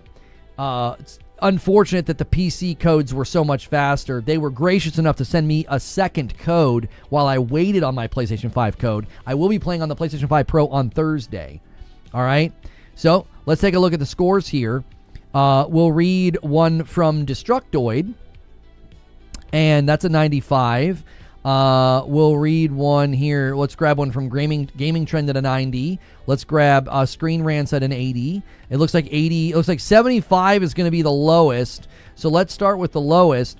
I can talk to you guys about the game now, by the way. I think it is fantastic, and it was just such an incredible surprise. I want to see if they pick up on the same notes that I did, because this is definitely a game that I did not foresee feeling like more like Doom than I expected. So make sure and watch my review where I talk about that. Mouse PI is a game dripping with style, excellent quality animation, sound design, and voice work makes it a game that stands on its own, and I hope we see more of this detective in the future. They gave it a B. Despite being the worst detective in history, I had a lot of fun with Mouse PI. Whilst I wish I knew what I missed from levels, and maybe that the game can have a new game plus for mopping up things, it's still fun and surprising. Romp through 1920 to 30 animation, music, and noir detective fiction. Everyone working on the game clearly put much love into the experience. Yeah, I completely agree. You guys can watch my review in about 25 minutes, and you'll hear a lot of the things that I highlight that really establish this as a reality. I don't know how this happened. Gaming Trend, they gave it a very good score as well. Let's see what their conclusion was here. They give it a 90. They call it excellent. It is a little bit like Doom. I was not expecting that, so I want you guys, make sure and watch my review. I'll tell you why that is, because there's a lot of things that went into it. I do agree, though, about the level thing. I don't talk about this in my review, so I'm not cannibalizing my own content. It would be nice to have maps or like a list of things that you did or didn't find in the level, because there are secrets and there are items and things that you can find, and that's awesome, but like, you don't really have any idea. There were times where I was like, I'd like to go back. I feel like I missed some things, but I didn't really feel like there was a good way to do that or even know where to start. So, yeah, I want to see Game Informers. I like their reviews typically. What did Game Informer say? Let's see. Let's scroll all the way down. They gave it an 8, and they said, boss battles are the highlight, offering delightfully wacky and challenging showdowns that test your skills. One of my favorites featured a fellow who cycled between windows on various floors of a house, forcing me to line up timely cannon shots to fend off his lackeys outside. That was a fun boss fight. I agree. Another one required using a flashlight to deal damage to an apparition that flew around a graveyard before splitting into multiple copies to disorient me. These moments, combined with the fascinating vintage visuals and music, make it easy to overlook the areas where Mouse wastes some potential. Sure, I'd have liked more meaningful investigative mechanics and fewer reskinned baddies, but I often was too busy tapping my toes to the jazz tunes and laughing at the riotous cartoon antics to be too bummed about it. I do agree that I talk about that in mine, so you're going to want to watch to see. I talk about the detective work and how they use it. Mouse PI for hire is unbelievable. Ha ha ha. Get it? Cheese. Anyway, somehow the lofty ambition they presented in 2023 has been surpassed by an excellent release. This spunky noir shooter is exactly the kind of game that I wanted, and it's so much fun to play that I might start it again. Don't sleep on Mouse. This is a premium and ingenious game with an indie package. Oh, in an indie package. So cons, they said the narrative is slow to build and there's little detective work. I again am okay with that. It's more of a shooter. It's more of a boomer shooter than it is a detective game. And I think that's fine. Amazing noir world, extraordinary rubber hose animation, combat and movement is a blast, sensational soundtrack, lore behind the setting is deep. This right here, the combat and movement being a blast, I talk about that in mine. So make sure and check out my review. It goes live in just 25 minutes, and I'll take you guys over to it. Let's see where the total score is now. Let's see if they get more reviews. They had 12, and now they have 14. 87, it went up. Oh, I'm so glad to see that, guys, because I really like this game. I was like, oh, I'm pulling for it. I think it could do very, very well. That's great to see. It's doing well, and I hope some more reviews come in. So Destructoid is dropping their review here. Let's scroll down to the bottom and see what they have to say in their conclusion. They give it a 9.5. This is all the pros, and there's the cons. We'll read through these here. Color graded in black and white. Don't be fooled by its noir film aesthetic. This FPS is vibrant, a true passion project that's pure entertainment from start to finish. Mouse PI for Hire is an impressive and unpredictably wild roller coaster ride of high-octane action, witty dialogue, and innovative fun. Side effects from playing Mouse PI for Hire may include humming the main theme when completing ordinary tasks. This is true. The main theme music is so good. I can hear it right now.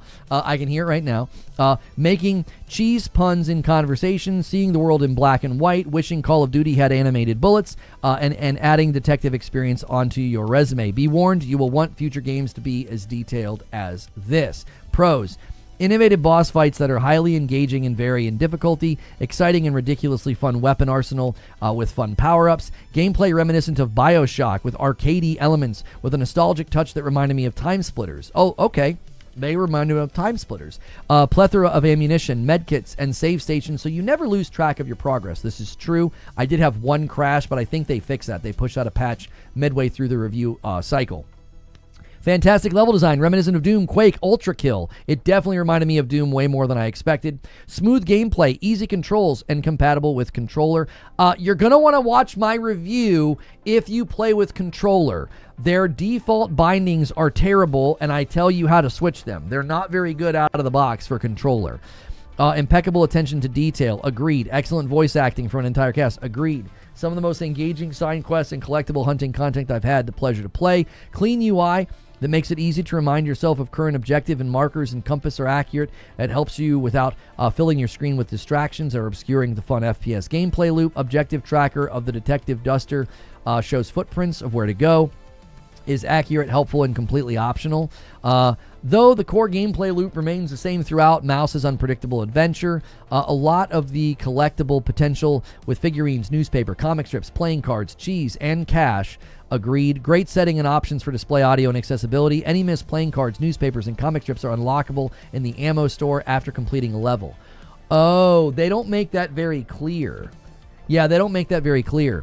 Upgrade station is simple and yet effective, strengthened by engaging collectible hunting. I talk about that. You're going to want to watch that section of mine because I talk about what the weapons can do when you do that. Awesome enemy variety. It scales with the difficulty, where each enemy type has a weakness, inviting you to use every available weapon. Yeah, some of the bosses are really, really tanky, and I think you're supposed to use particular weapons on them, and that helps with that. So if you're finding a boss to be particularly tanky, try that out. That didn't make it into my review because it doesn't really signal that all that well.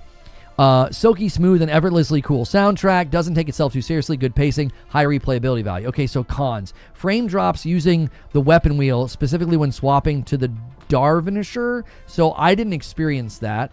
Side quests aren't consistently tracked, and if you miss it, you cannot revisit a location, and it's locked by police tape. Yeah, this is something they're going to have to work on. That's what I was talking about, like not being able to go back, not having a list of things.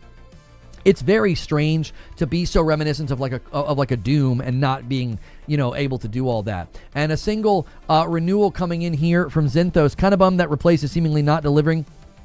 Might have to pass on it for now and pick up Mouse PI instead. Looking forward to your vid. Thank you for 54 months, Zinthos. I greatly appreciate that. We're so close to 200 members already on the week.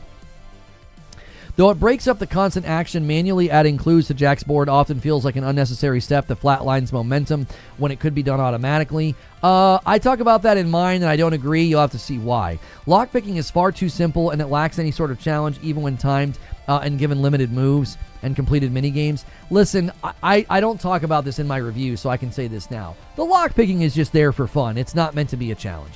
Highest difficulty poses a little challenge. Could be seen as a pro. Yeah, people could think that's a good thing. I didn't think it was that hard at all. I died once, and it was only because I just wasn't paying attention to the room. There was like healing and armor all around the room. I didn't realize it was that kind of game. That was when I realized, well, watch my review. I talk about that fight in the review. The card minigame is incredibly easy and is the only repetitive mechanic in the game. Dialogue can drag at times, killing momentum when placed between fights, likely a nitpick, and perhaps conditions it like BioShock-like gameplay. The thing with the thing with the dialogue is you can skip through it if you don't really want to listen to it. I mean, it's not necessary for the game. It really isn't. It's not that kind of game. Let's check out Insider Gaming's review. Andrew Heighton gives it an 8, and he says Mouse PI for Hire is a new IP shooter at a bargain price. It boosts a stunning rubber hose art style and bombastic soundtrack that complements its fun level design and solid gunplay. I talk a lot about the gunplay in my review, so if you're interested in that particular aspect of the game, again, be sure to stick around. My review goes live in 19 minutes. Let's go all the way down here and see... final verdict. A few ideas are a bit crumbly, but I can't take anything away from Mouse PI for Hire's shining qualities. Its look, its euphoric and nostalgic sound, its fun characters and story, some terrific levels and Easter eggs and references designed to put a smile on your face. After all, isn't this why we play games? You guys are going to want to watch all the way to the end of my review. The very, very end of the review, there's something that you guys are going to love. It's a wonderful hat tip to other games. It's not a spoiler. I truly hope Mouse PI for Hire succeeds, which it should do at its price point. Let's see how the score is doing. No! What happened? What happened? It was sitting at an 87 a second ago. Huh? Oh, 3 came in, and that's all it took? It was sitting at an 87. What a tragedy.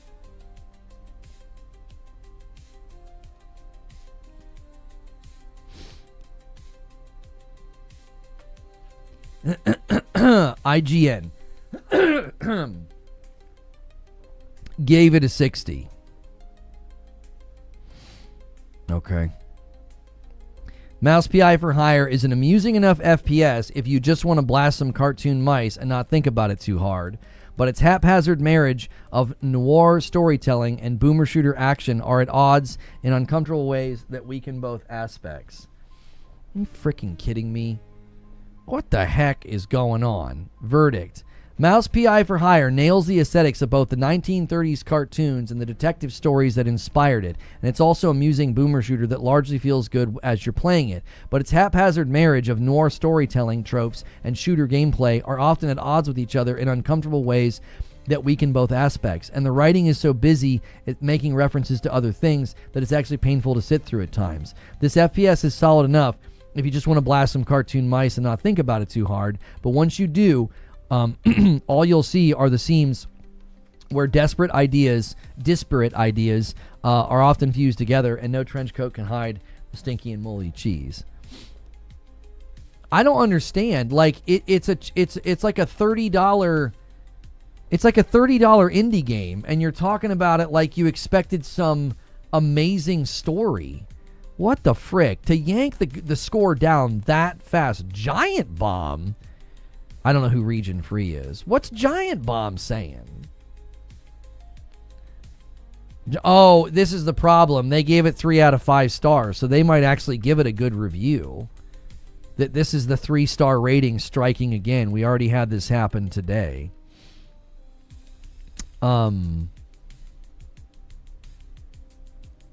There are some frustrating gameplay decisions here. Mandatory enemy excuse me. Mandatory enemy clearing gates progression with no clear indication of where stragglers are hiding. What the frick are you talking about? It's literally like Doom. You have to clear the room before you can advance. Like, listen, man. That's a weird thing to take an issue with. I never once was like, where's the last guy? The rooms aren't very big. The enemies are noisy and easy to see. Like, this is how they stand out against the backdrop. Doors slam shut behind you and never reopen. Locking off missed secrets and side content. Okay, this is a fair criticism. It is. I think that's a fair criticism. I wasn't a fan of that either. Like, hey, I want to go back. Doom 2016 did this a lot. Like, you couldn't go backwards and you're like, well, I missed something. The inability to replay missions to recover those missed goodies is particular grading. Okay, those are fair criticisms. I don't know if that should pull the score down that much. But the, like, mandatory enemy clearing, yeah, that's the kind of game that it is. It's a boomer shooter, bro. You clear the room before you can advance. It's not all spoiled milk, though. Some set pieces are genuinely inspired, and the variety of locations deserves credit. I spent time on a Hollywood film lot, haunted house, and opera theater, and a handful of fitting aerial and nautical levels. Mouse PI for Hire shows a deep love for animation of the era, but the gameplay and script lack the same level of care. A GOTY attempt, but nothing blew me away. I feel like people are reviewing this in a really, really unfair way. It's not meant to... I feel like they're taking it too serious. It's a $30 black and white old-timey boomer shooter. Like, what the frick are you doing talking? I don't know, man. These guys gave it a 3 out of 5 stars. Terrific animations, vivid art style, impeccable soundtrack, constant modern pop culture references that feel out of place. Story is a mess and the detective board is pointless. Lots of padding and limited enemy variety, riddled with bugs and technical oddities. I mean, I'm not seeing anybody else saying that. I don't know. Okay. This is just such an unfortunate reality when you have so few scores. You know what I mean? You know what I mean? These guys are on pace to be up in the upper 80s, and you get two outlets that can come in, well, 3, and you just pull the whole thing, the whole edifice down. IGN, Giant Bomb, and Region Free. That's just so disappointing, especially because to me, it's not that their criticisms are not valid. It's like, yeah, there are some of those issues. It sounds like their criticisms are like they're lowering the score so much. And it's like, it doesn't feel like you're judging the game as the kind of game that it was. It's just, it's a very fun black and white old-timey boomer shooter. Like, I don't know. I really think, I just want to keep pointing to this. I'm going to do the same thing with Replaced. Okay? I want you to look at how many people gave it positive and how many people gave it mixed to pull the score down. Like, you know what I mean? There's a little bit of a sense of injustice here in how this works. You know? Did it go back up to 80? Okay, it went back up to 80. I'm really bummed. I was really cheering for both of these games to be like little scrappy, like, you know, knock 'em dead games, and I feel like outlets are being, I don't know, with this one in particular with Replaced, I think both of these are like the 3 out of 5 stars debacle. No, the one gave it a 60, I'm sorry. And then here we have the 3 out of 5 stars debacle as well as IGN. I just think like really unfairly pulling the score down. I'm bummed because I don't agree that the criticisms warrant the score. Now there's only 5 on PS5. Let's see what's going on over here. 4-1. Let's go see what the 1 is. Comic book. I don't go to their site because it triggers a copyright thing on my capture card. Segmenting out these little nuggets of cheese harms more than its story. Mouse's ability to successfully channel the golden age of American animation in boomer shooter form is fascinating, as the comedic qualities of this established animation style are timeless and not exclusive to just one medium. But that slick presentation can't make up for the unremarkable gunplay. Completely disagree. The gunplay is like so enjoyable. I talk about that in my review. It's common for rubber hose animation to stretch out various limbs and body parts, but Mouse took that inspiration too far by stretching out its levels, gameplay, and story too. The gunplay is great. I don't know what to tell you. The cheese memes are flying. The detective work part is interesting. I wouldn't call it a con. It's literally just there to be like a check-in that you do in between missions. It's not meant to be this elaborate thing. Like if you wanted an Alan Wake 2 clue board, that's not what they were going to do. I mean, these are perfectly respectable scores. It's just a bummer to me to see a potentially very, very high score pulled down by just like literally a handful. 2 to 3 outlets is all it takes to pull your score down. And I just think that's a bummer for smaller studios to get criticisms and held to a standard that I just think is a little unfair. Like, we're not talking about some big AAA studio, some big budget title where the story should be super dense and amazing, and the clue board and the investigative part of the game should be like super elaborate and substantive. Like, the only criticisms I'm seeing that I agree with are, that doors close and you can't go back to get, items and things like that.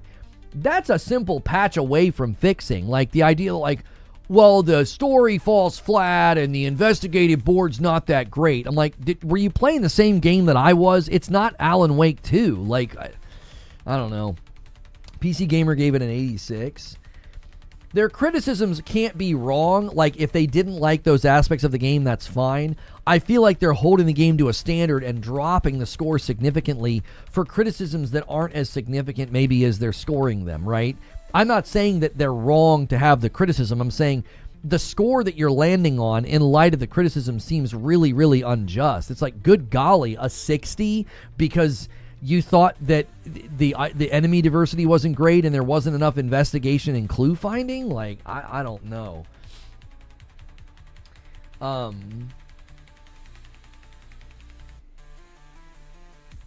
As part of the update, we're introducing Cyber Acme Runner Reinforcement Initiative, a new protocol from Ani that rewards solo runners and coordinated crews from completing contract objectives and exfilling together, with rewards tuned to help newer and mid-progression players while still offering the benefits. So they're trying to encourage people to work together in Marathon with that new item. So we were kind of close in some of our guesses.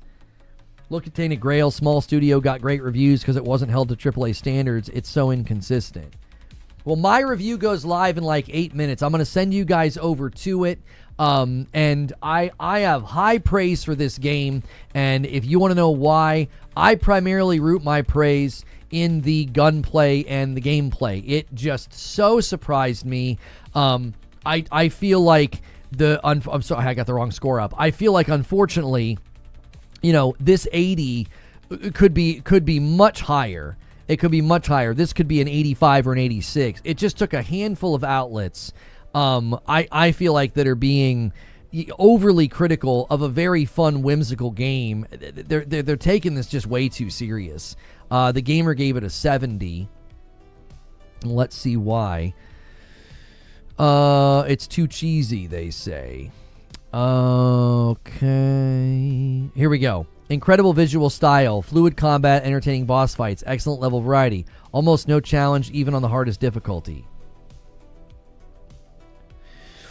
Frustrating level design that punishes exploration. No, it doesn't. What the huh? Exploration's rewarded. You get items. You get schematics to level up your guns. Slightly overwritten dialogue. Yeah, again, I kind of agree that the dialogue can overstay its welcome at certain sections. But again, you can just skip through it if you don't like it. You know what I mean? The PS5 reviews are, there's only 6 of them. Yeah, it's getting a 71 on PlayStation 5. I'm bummed for these guys. I think the game's excellent. It's continuing to get positive scores. It now has 28 total reviews. It's got 24 positive and only 4 mixed. People like an easy-to-digest number to nuanced criticism. How are those negatives? I mean, yeah, I do feel like some of the criticisms are being weighted too heavily because I feel like they're holding the game to a standard it never really should have been held to. It's like, it's not that kind of a game. This isn't something from id Software. This isn't something from some like tried and true studio. Like this is an indie. I don't know. I love the game you actually have to try to see if you like it. Well, I think you guys are going to appreciate my review. It goes live in 5 minutes. I'll send you guys over there with a link and with redirect. You guys on Purple, you're going to have to click the link in chat. Please support it, hype it, like it if you watch on mobile, and help me. That's going to help us get other codes. Also, listen, I'm in these guys' corner. I think they did something really creative and really special, and I think they nailed something that I did not expect them to nail.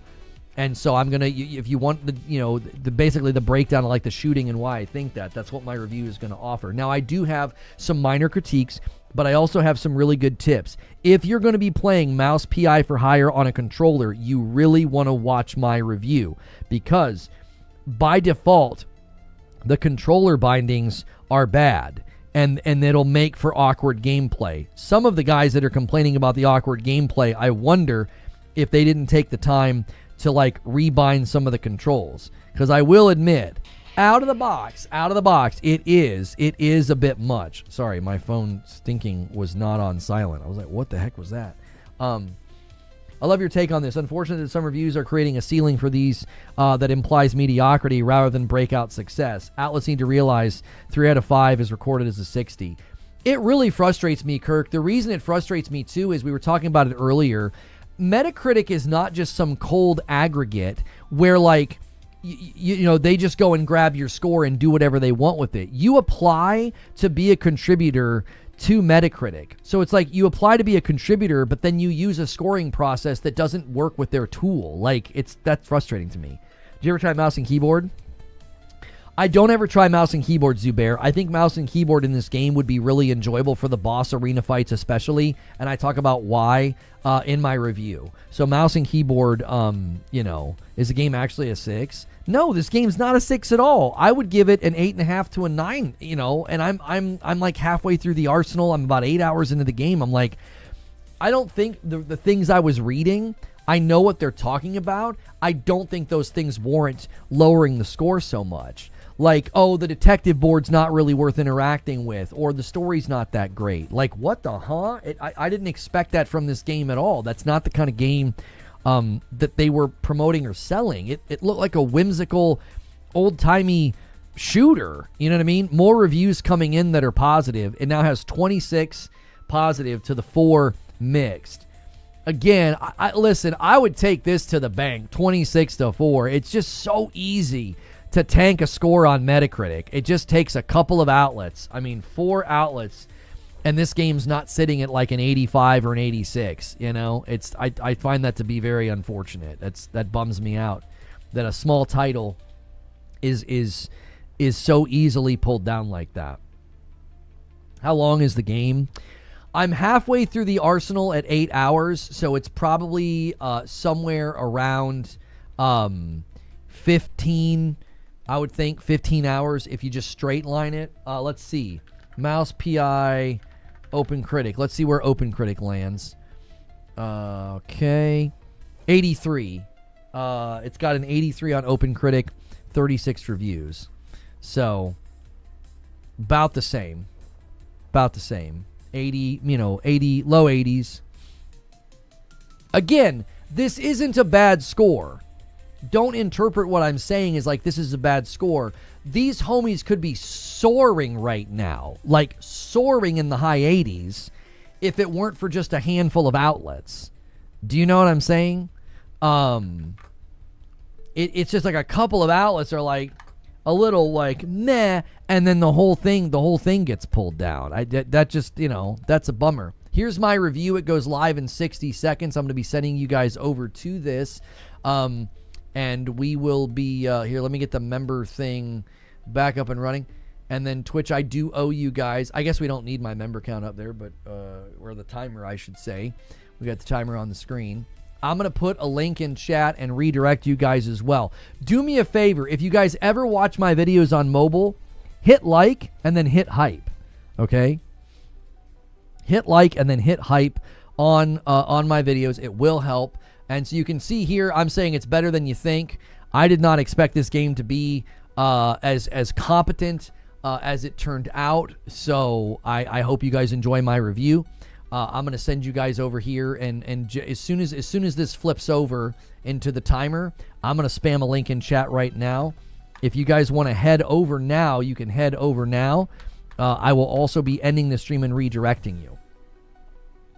I thought most people thought it looked good. I'm saying it's better than that. Like, I don't think anybody thought it was bad. I'm saying it's actually better than you expected. It's better than I expected. I think it's better than people were thinking. I thought it was going to be, well, watch the review. It goes live here in a second. I'll send you to it. I don't think anybody thought the game was going to be bad. I'm saying it exceeded that. I think it went beyond just like what most people were expecting. So there's a link in chat. I'm going to spam it one more time on YouTube, and then we're going to end this stream, and I'm going to redirect you over. The premiere should be starting any second now. Once this timer rolls over, I will send you guys over there. I'm just waiting for like a brief moment here. Sometimes premieres glitch out. I don't want to send you guys over. Let me refresh. Okay. YouTube sometimes has issues with premieres, so we're going to wait and make sure that it starts. We've had this happen before where like a video just won't go live. So there it goes. All right, I'll see you guys over there in the chat. Go over and go crazy with the likes.